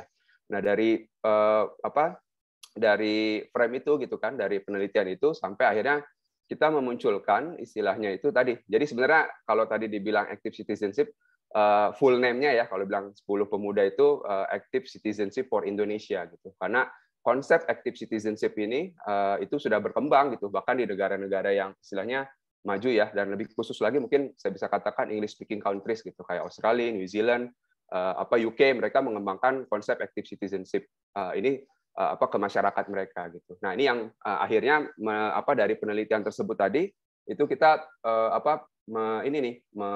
menyimpulkan tuh. Nah, dalam itu ada empat faktor yang membedakan antara pemuda Indonesia dengan pemuda Korea gitu, dari temuan pertama itu ya. Jadi ada dua penelitian yang sempat dilakukan. Dari situ kita membuat frame kalau misalnya ini bahasa akademiknya tuh ada national identity, lalu ada yang kedua itu ada productivity, yang ketiga itu ada positive consumerism, dan yang keempat ada global participation. Nah, jadi empat ini yang jadi temuan di penelitian kita itu yang membedakan gitu ya, artinya membedakan. Karena kalau kita lihat di tahun waktu ini ya, kita coba lihat di tahun ketika penelitian ini dilaksanakan 2002 itu sebagai sebuah negara, Korea dengan Jepang sudah mampu menyelenggarakan Piala Dunia pertama di Asia kan, dan yang mengagetkan lagi gitu kan, di tahun 2002 itu di tuan rumah itu Korea Selatan anak-anak mudanya bisa juara 3 gitu, juara tiga Piala Dunia gitu. Karena kalau sekarang ini karena ini juga ya Piala AFF gitu kan. Nah, kita kan berkutatnya nih 20-30 tahun masih lawannya siapa? Vietnam gitu kan. Lawan Thailand masih begitu aja gitu. Belum levelnya belum berpikir sampai ke Piala Dunia gitu. Maksudnya belum mampu lagi gitu. Nah, dari situ akhirnya memunculkan, singkat cerita, kita memunculkan ada sebuah ide untuk bisa mengembangkan sebuah program untuk anak-anak, sebenarnya anak-anak muda gitu, Mbak. Jadi yang tadi berbasiskan riset tersebut kita mau coba kembangkan. Nah, di sini mungkin titik temu dan diskusi yang intens dengan Prof Bambang ya, dia sejak tahun 2015 mungkin akhirnya kita coba untuk benar-benar merumuskan ini gitu, merumuskan active citizenship for Indonesia gitu. Nah, ini yang jadi titik awal sebenarnya, dan kita launch pertama kali itu di 28 Oktober 2016. Jadi launch-nya itu 28 Oktober 2016 ya. Dan di situ kita mulai menyebarkan nih. Nah, pilihan namanya itu tadi udah dijawab sebenarnya sama Mbak Yeye ya. Jadi memang dari quotes itu, Mbak. Artinya memang dari quotes-nya Bung Karno itu gitu kan. Kita mencari nama, artinya bahwa itu quotes yang sampai saat ini, dan saya rasa setiap tahun dan ketika kita berbicara pemuda, quotes itu selalu diulang-ulang gitu, selalu diambil. Nah, kita mau mengambil spirit itu bahwa berikan aku 10 orang anak muda gitu yang mencintai tanah airnya, maka aku akan mengguncang dunia. Nah, dalam frame yang coba kita letakkan ya, ke depan, sebenarnya kalau kami melihatnya ini ada 4 hal saat ini ya, yang artinya coba kita lihat ke depan itu adalah yang pertama, Indonesia dalam masa yang kalau saya lebih melihat ada 3 hal ya. Pertama, 100 tahun Indonesia kita lihat, artinya 2045, dan kita lihat juga di 2030 kita akan mengalami puncak bonus demografi gitu. Artinya apa? Kita punya orang yang anak muda gitu, usia produktif ya, yang sangat berlimpah gitu kan, sangat berlimpah. Dan yang ketiga adalah perubahan ya di Industri 4.0 ini. Nah, di 2015-16 ketika kita mulai mengembangkan ini, kita sudah memetakan bahwa 3 ini yang harus kita persiapkan gitu ya. Ada 3 momen yang ke depan akan menjadi tantangan gitu terhadap kualitas sumber daya manusia di Indonesia gitu kan. Apakah kita punya cuman kuantitas yang banyak, atau justru kuantitas yang banyak itu kualitasnya rendah gitu. Tapi kan kita maunya beriringan ya, artinya kuantitas banyak dan kualitasnya juga tinggi gitu. Nah, kalau saya sedikit mengutip, kita misalnya di HDI atau di Human Capital Index kita itu masih di peringkat 80 dan 100 gitu. Nah, itu kan sebenarnya jadi PR buat kita.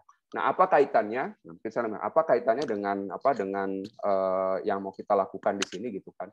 Konsep active citizenship yang kita usung tadi itu dengan berbekal 4 itu, kita bahasakannya itu ada 4, Mbak Yeye ya. Jadi bahasa yang tadi itu national identity itu kita bahasakan sebagai aku Indonesia. So, kita aku Indonesia gitu kan.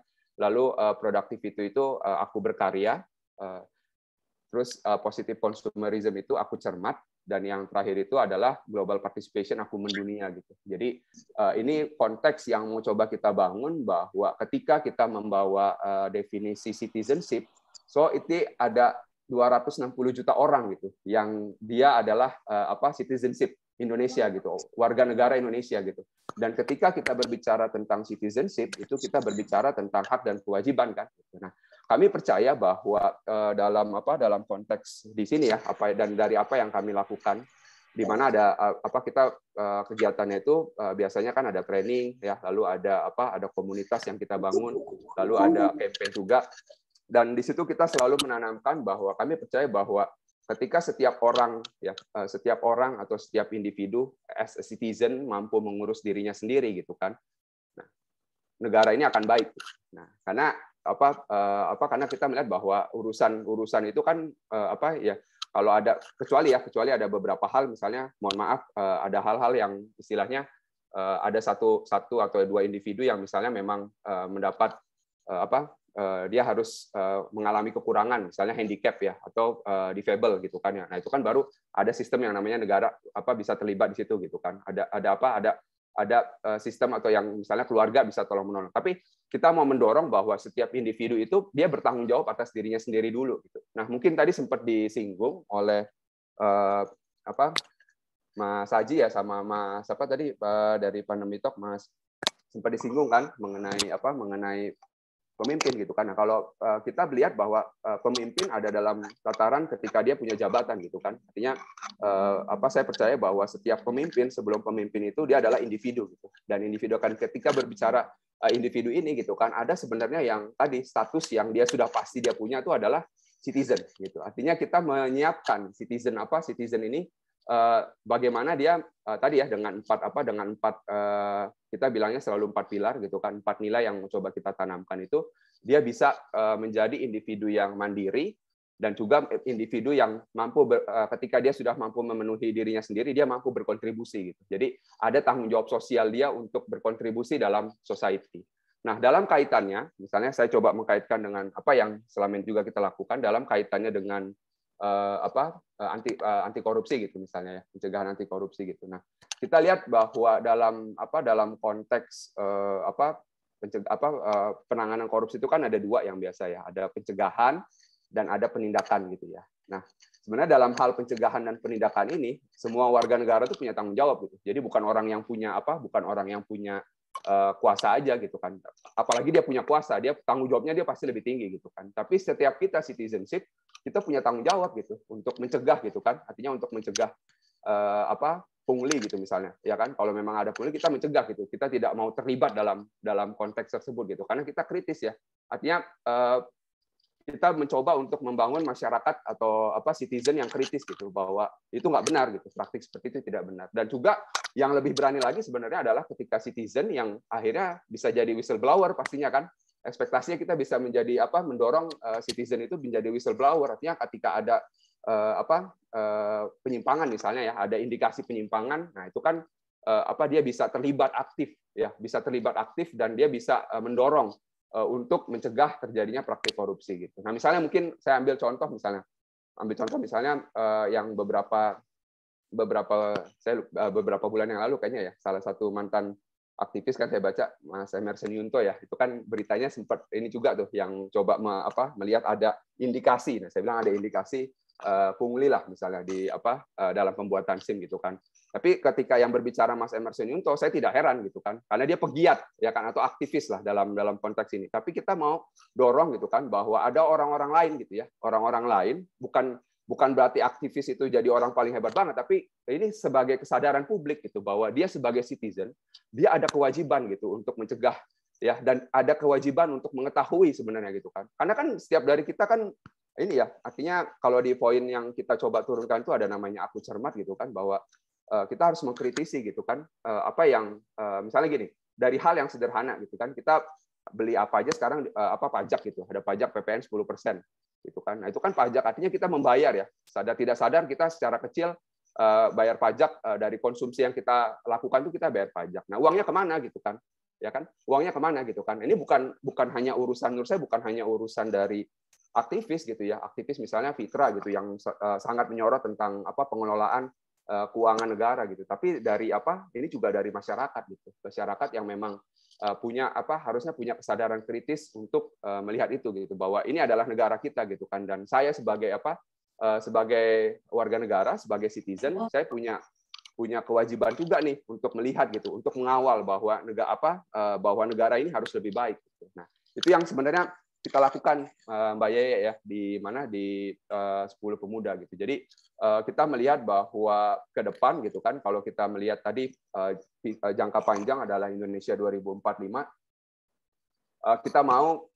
kita punya anak-anak atau punya generasi yang pada akhirnya kalau kita memetakan itu yang jadi target audiens kita tuh kelahiran 2000-an lah. Artinya 2000-an tuh it means anak-anak biasa, dan fokus utama kita adalah anak-anak SMA. Kenapa anak SMA? Karena kita percaya bahwa ketika di 2045 mereka yang memegang peranan gitu kan ya, di usia 40 dan 50 tahun gitu. Sedangkan saya mungkin udah mau retire lah gitu kan kalau masih panjang umur gitu. Nah, itu jadi anak-anak ini nih yang mesti punya pikiran kritis gitu kan. Tadi sempat disinggung dan saya sepakat ya bahwa ini yang juga jadi concern, bahwa kemudahan yang ada sekarang ini gitu kan. Misalnya kita lihat yang sering kita bagikan juga di teman-teman di 10 Pemuda, misalnya ada salah satu hal yang menurut saya juga cukup challenge ya, artinya tentang semuanya yang serba instan gitu kan. Dan kalau kita melihat lebih jauh lagi itu adalah terbukanya peluang-peluang untuk tidak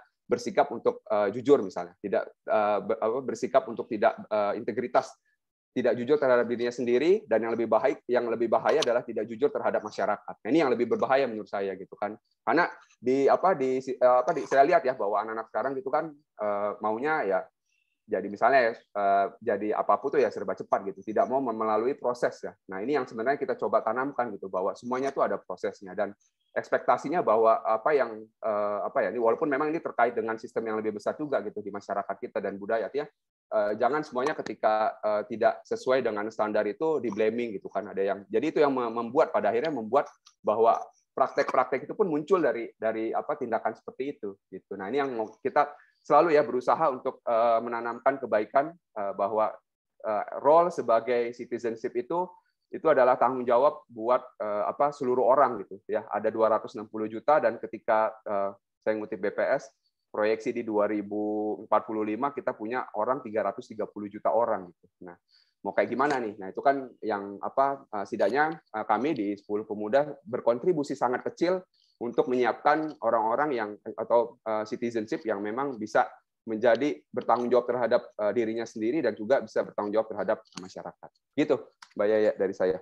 Oke, penjelasan yang sangat menarik tadi dari Bang Budi, dari 10 Pemuda, bagaimana sebenarnya kita tuh mau menambah barisan orang-orang yang berkontribusi itu lebih banyak lagi gitu ya, nggak cuma aktivis atau pegiat. Sekarang tuh banyak sekali aktivis, pegiat, co-founder dan sebagainya, tapi kita juga mau menambah barisan orang-orang yang selama ini diam gitu ya, untuk siap berkontribusi. Nah, Bang Budi, ini kalau tadi kan disebutkan kita akan punya bonus demografi di 2030 gitu ya. Nah, ini biar bonus demografinya ini beneran jadi bonus gitu ya, dan nggak malah jadi bunga pinjol gitu misalnya yang meresahkan. Kira-kira apa sih yang harus disiapin anak muda sekarang ini gitu? Ini yang saya rasa sudah dilakukan ya. Artinya 3 pembicara saya pun sebelum saya ya, ada Mas Aji, ada Mbak Ana tadi ya, dan juga teman-teman di Pandemi Talk, saya yakin itu sudah contoh sebenarnya Mbak ya. Artinya punya kesadaran gitu kan. Tapi kalau kita berbicara tentang orang yang atau masyarakat yang lebih luas, nah ini yang sebenarnya memang perlu dipersiapkan gitu ya. Dengan saya sederhananya saja gitu, bahwa yang tadi saya bilang bagaimana konten-konten yang misalnya yang sekarang sangat dipopuler itu kan Instagram, YouTube gitu ya. Itu kalau hanya yang menampilkan istilahnya tadi serba instan, tapi tidak melihat misalnya ini saya ambil contoh kecilnya ya, tidak melihat ada kerja kerasnya, dan semuanya orang tiba-tiba pengen jadi tiba-tiba pengen ya hanya jadi selebgram, ya nggak salah juga gitu. Tapi semuanya ingin dengan cara yang cepat, itu kan jadi persoalan sebenarnya gitu ya. Artinya harusnya kita bisa memberikan ya, dan ini memang tantangan sebenarnya. Tantangan artinya misalnya kami di dunia pendidikan gitu kan, tantangan bahwa ini dunia berubah gitu ya.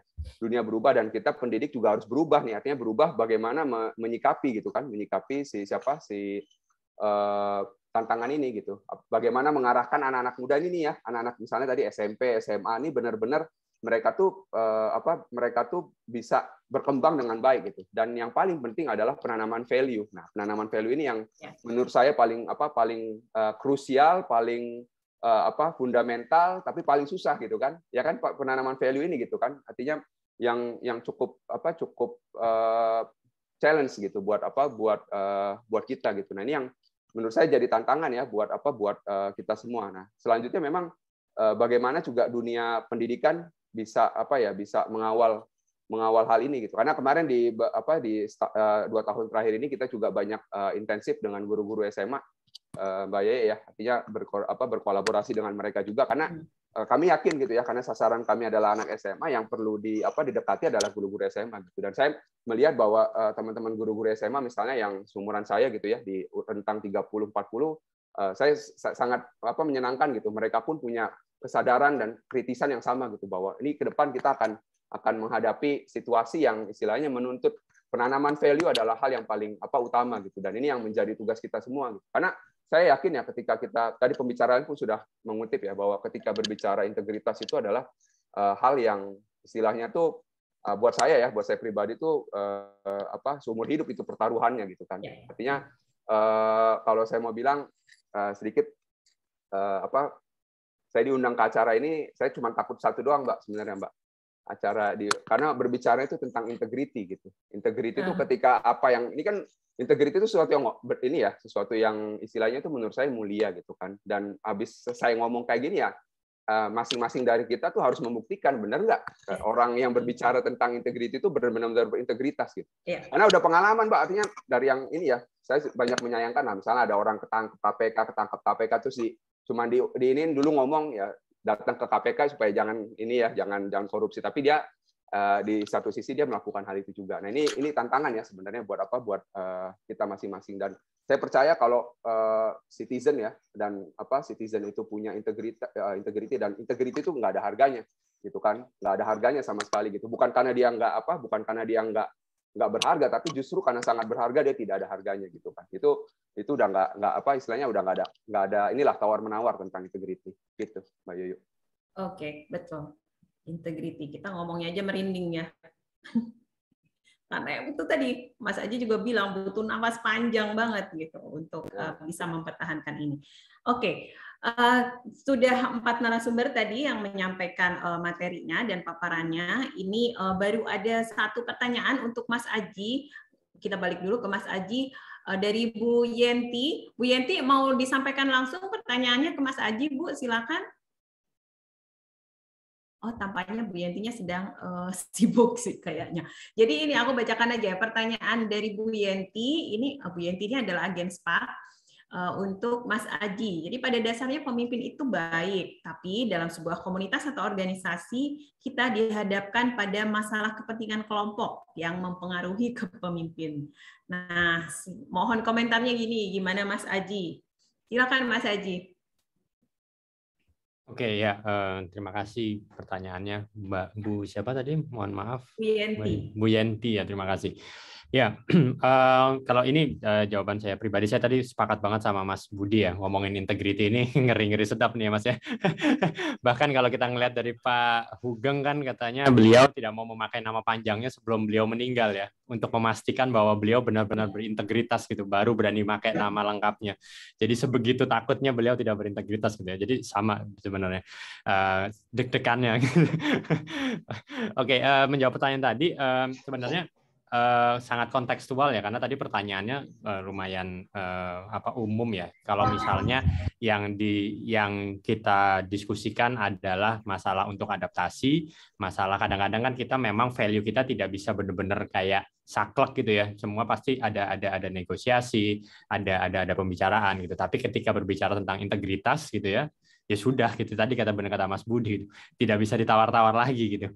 Ya kalau memang kepentingan organisasi atau apapun ya udah gitu. Ini saya berbicara masalah real gitu ya. Baru beberapa bulan yang lalu kami bekerja sama gitu ya dengan satu organisasi, dan pada saat itu kami memang tidak performance kami tidak sesuai dengan yang diinginkan kira-kira gitu. Lalu mereka menawarkan nih ada nih solusi gitu ya. Salah satunya solusi terbaiknya adalah gitu, kita ada solusi ini gitu, kira-kira kamu mau atau enggak gitu. Dan di situ sebenarnya saya bisa menyelamatkan nama organisasi gitu ya, bahwa oh ya kita jadi perform nih gitu. Tapi di lain pihak integritasnya yang dipertaruhkan gitu. Padahal ya itu yang ngerti cuma antara dua organisasi aja gitu, nggak ada yang tahu gitu kan. Ini hanya berdua. Tapi kan kalau misalnya tidak perform itu mungkin akan kelihatannya lebih keluar gitu ya. Kalau ini nggak perform gitu. Tapi apa yang kami lakukan ya udahlah, mendingan kami dianggap tidak perform gitu daripada integritas yang dikorbankan gitu. Nah, karena saya juga bilang sama tim gitu ya, kita selalu pengen high quality, performance sangat bagus gitu ya. Tapi integritas tidak bisa ditawar dengan apapun gitu. Mendingan kita dianggap jelek deh daripada tidak berintegritas, istilahnya gitu ya, quote unquote-nya gitu. Nah, jadi menjawab itu gitu, kalau memang harus memang mengorbankan kepentingan organisasi untuk mempertahankan integritas, kalau saya pribadi atau organisasi saya lebih memilih itu sih gitu. Tapi again, mudah-mudahan sama kayak kata Mas Budi tadi ya, mudah-mudahan memang bisa mempertahankan itu gitu ya, dan itu yang sangat sulit gitu. Itu sih kira-kira. Oke, terima kasih Mas Aji. Bu Yenti, bagaimana pertanyaannya sudah dijawab Bu? Apakah ada yang mau ditanyakan lagi? Mungkin ke Mas Aji lagi atau mungkin ke Mas Budi atau ke Ana? Silakan Bu Yenti. Ya, makasih Mas Aji sharingnya. Jadi yang apa namanya, kita itu sering dihadapkan kepada popularitas ya, popularitas, kemudian solidaritas ya, yang tadi berkaitan dengan perform. Namun di satu sisi kita harus ya saklek ya, harus ini nggak bisa ditawar terkait dengan integritas. Nah di sini kita kan butuh teman, butuh anak-anak muda yang berani bersuara, berani menggaungkan. Saya pilih integritas daripada popularitas. Biar nggak apa-apa, nggak populer, kemudian nggak disenangi, bahkan malah dalam sebuah ya struktur organisasi apa ya mending dicopot daripada tetap mengakomodir kepentingan yang tadinya bertabrakan dengan integritas. Nah, mungkin saya sepakat dengan itu, Mas Aji. Terima kasih. Betul, Bu Yanti, sangat setuju gitu ya, karena memang integritas ini tidak semudah yang diucapkan ya. Gitu. Jadi kayaknya sih ngomong kita jujur gitu, tapi begitu dihadapkan dengan satu hal yang harus dikorbankan gitu ya. Ya disitulah ujiannya gitu ya. Kita lebih memilih integritas atau lebih memilih tadi nama baik gitu. Makanya tadi di case kami akhirnya ya quote unquote nama baik dikorbankan gitu ya. Ya sudahlah, biarin saja kita quality kita dipermasalahkan gitu ya. Yang penting kita di dalam diri kita mempertahankan integritas gitu, dan itu sangat penting untuk semua di dalam organisasi ya. Karena kami pun sebagai pemimpin yang dilihat oleh tim ya gitu. Kalau misalnya kelihatan ya mungkin memang yang tahu antar dua organisasi, tapi tim yang terlibat di bawahnya kan tahu semua gitu kan. Kalau wah kita mengorbankan integritas nih gitu. Nah, itu yang jangan sampai terjadi sih. Jadi lebih baik mending ya tadi mengorbankan nama baik bahkan gitu. Oke, baik. Terima kasih Mas Aji. Mas Aji, aku mau ada pertanyaan satu lagi ini tentang kalau Boleh. di pemimpin.id kan ada tadi seperti ada trainingnya gitu ya. Ya, nah, betul. Terus mengembangkan komunitas, bahkan tadi ada disebut ASN muda gitu. Boleh cerita nggak Mas dari sebanyak aktivitas itu yang menarik nih tentang ASN muda aja, karena pasti jadi ASN tuh ya kalau ada di IG tuh ada satu ASN apa gitu ya, lucu-lucu pokoknya dia di situ di akunnya ngomonginnya eselon gitu ya, yang kayak yang nggak bisa dilawan.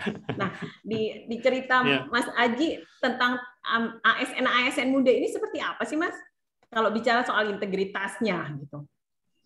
Oke.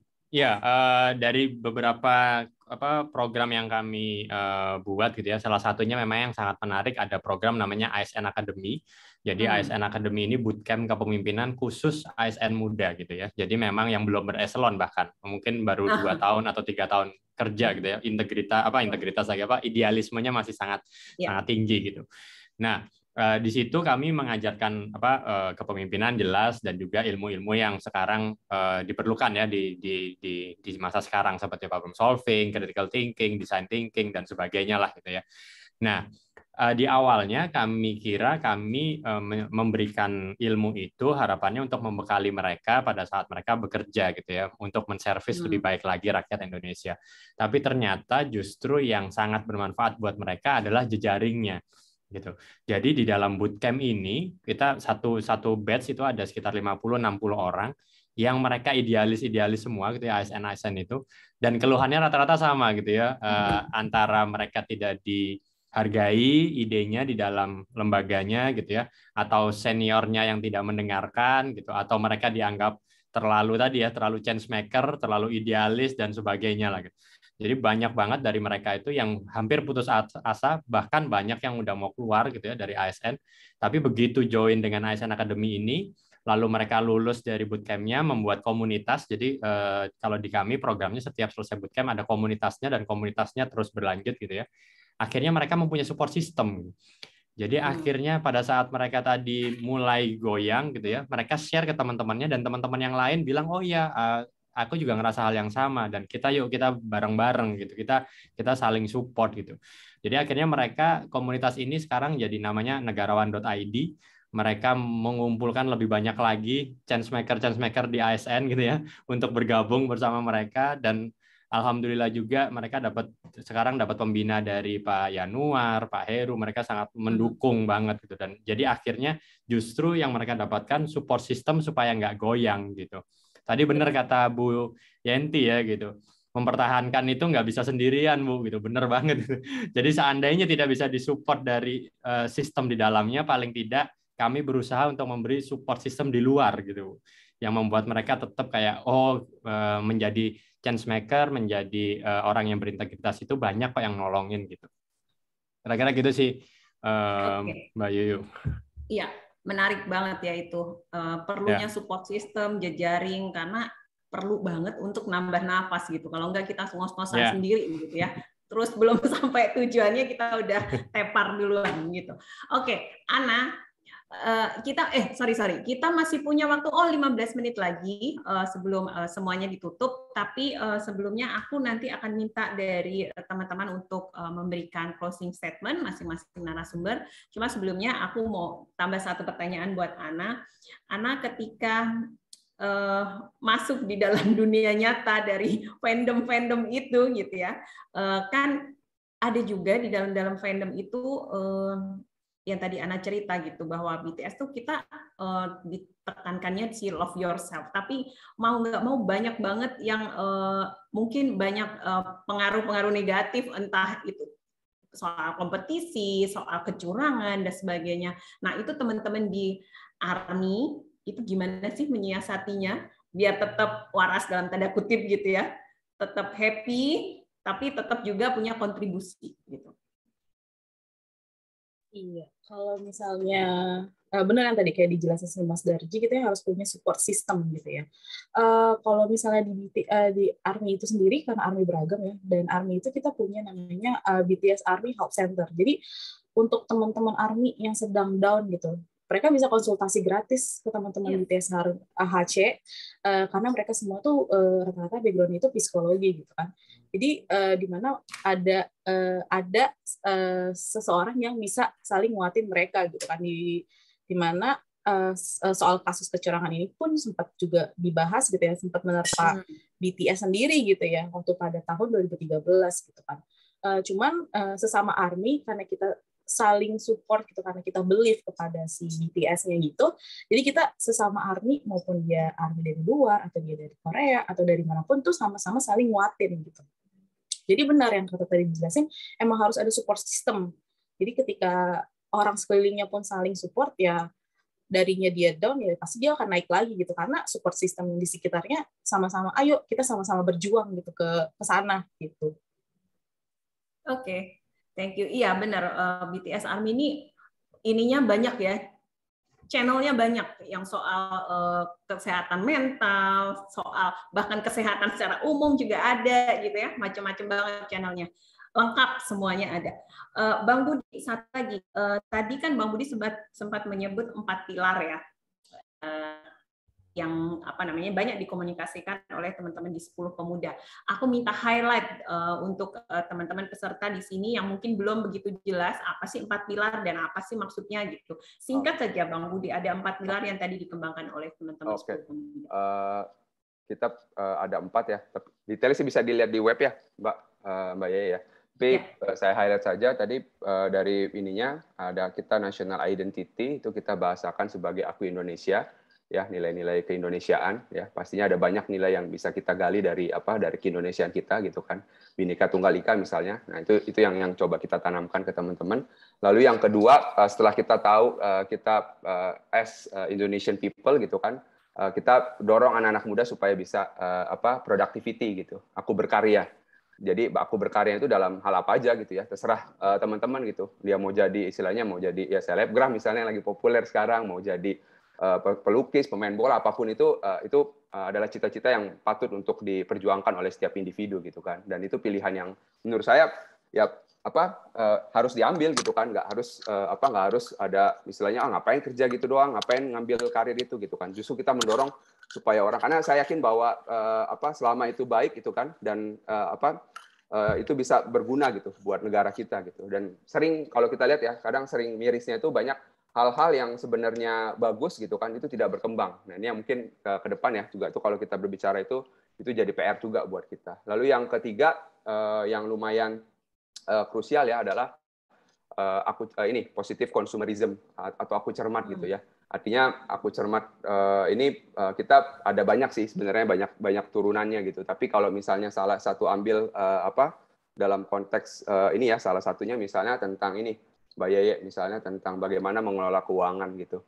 Banyak urusan hidup kita ini hancur itu gara-gara kita nggak bisa, individu itu nggak mampu mengelola keuangannya dengan baik, ya kan? Artinya korupsi segala macam itu karena dia nggak bisa ini gitu, nggak bisa mengelola keuangannya dengan baik. Nah itu yang salah satu yang coba kita highlight di situ. Dan ada beberapa poin lagi ya yang kita lihat sekarang ini jadi poin penting dalam aku cermat itu tadi.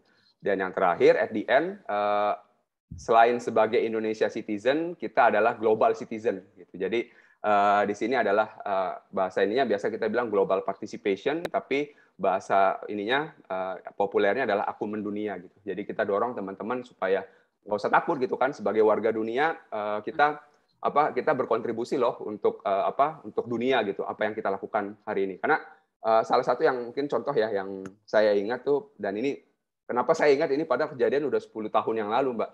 Artinya udah waktu saya sempat dapat kesempatan belajar di New Zealand ya, waktu pas mau lulus waktu itu, lulus S1 sekitar 6 bulan. Nah, tapi saya ingat salah satu guru yang ini ya, salah satu teacher saya itu, dosen saya ini ya agak menohok waktu lagi membahas tentang isu lingkungan tuh. Jadi bagaimana mungkin gitu orang misalnya di New Zealand gitu 4 juta gitu kan, 4 juta tuh dibanding 6 billion itu nggak ada apa-apanya gitu. 4 juta orang dari negara sekecil kami gitu kan sudah concern terhadap isu lingkungan, kami anti penggunaan misalnya limbah dan segala macamnya gitu kan. Tapi di sana gitu kan nggak jauh dari kami gitu ada negara yang punya penduduk 250 juta orang. Nah, dia sampai nyebut kayak gitu, Mbak. Maksudnya detail gitu kan. Melakukan penebangan hutan secara liar ya, tidak mengelola lingkungan dengan baik gitu kan.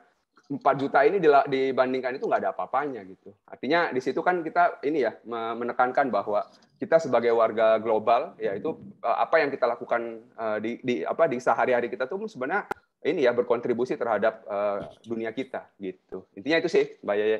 Gitu.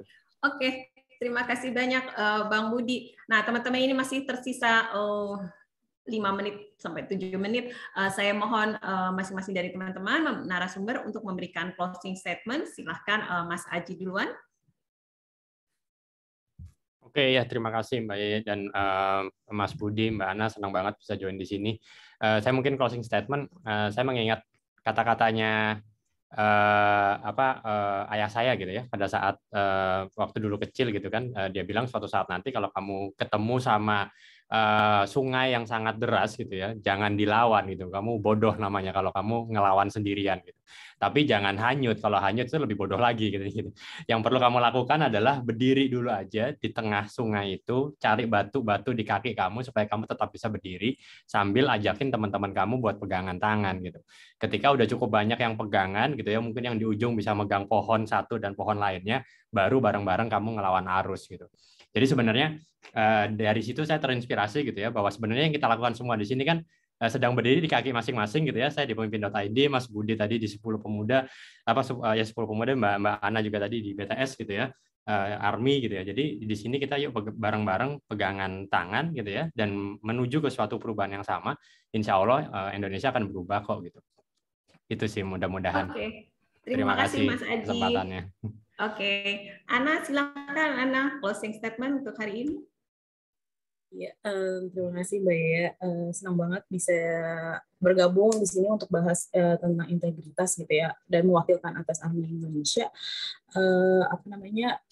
Untuk selanjutnya untuk kita anak muda tuh jangan pernah takut untuk menyuarakan apa yang memang benar yang ada isu yang di masyarakat yang kita anggap itu adalah sesuatu hal yang benar, dan kita harus patut menyuarakan hal itu gitu.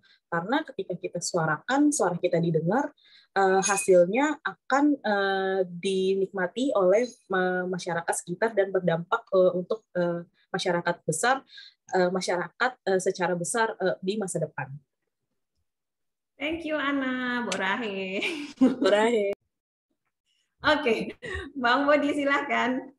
Saya tadi aja Pak yang berbicara tentang integritas ya, artinya bukan hanya dimiliki oleh orang yang punya jabatan, tapi saya lebih meng-highlight bahwa setiap citizen itu sebenarnya ini ya dituntut untuk bersikap bisa berintegritas lah gitu. Artinya yang pasti dia harus bisa mengurus dirinya sendiri gitu ya, artinya memberdayakan dirinya sendiri.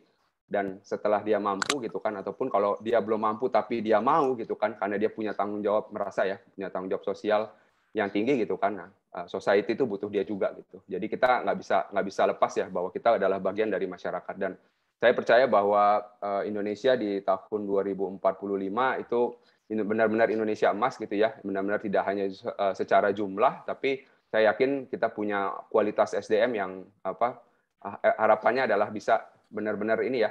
Kalau saya selalu menganalogikan kita nih penduduk 4 ya. Artinya minimal kalau peringkat yang lain harusnya 4 lah. Jangan di 100, jangan di 80 gitu kan. Tapi dalam ini adalah di 4 besar dunia terus gitu kan. Dalam hal apapun gitu. Ekspektasinya seperti itu. Jadi mudah-mudahan kita bisa mengarah ke sana. Terima kasih Mbak Yeye, Mas Aji sama Mbak Ana ya. Udah bisa kita bertukar pikiran di sini. Oke, terima kasih banyak semua narasumber, Bapak dan Ibu, semua peserta, teman-teman agen SPAK. Demikianlah rangkaian diskusi panel 1 hari ini, pengarus utamaan anti korupsi dalam aktivitas anak muda. Terima kasih atas kontribusinya dalam diskusi ini, semoga bermanfaat. Saya mohon maaf jika ada kekurangan dalam memandu diskusi ini, dan tadi juga sempat hilang koneksinya. Semoga kita semua mendapat manfaat dari diskusi ini.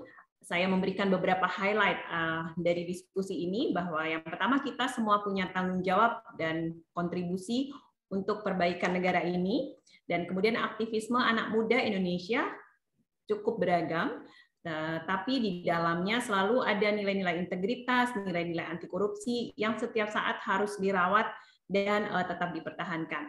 Dan yang ketiga adalah perlunya jejaring dan juga support system, dan ini penting untuk menambah nafas, menambah kekuatan agar kita terus tetap bisa berjuang demi Indonesia yang bebas dan dari korupsi, dan tentu kita semua harus punya andil di bagian itu.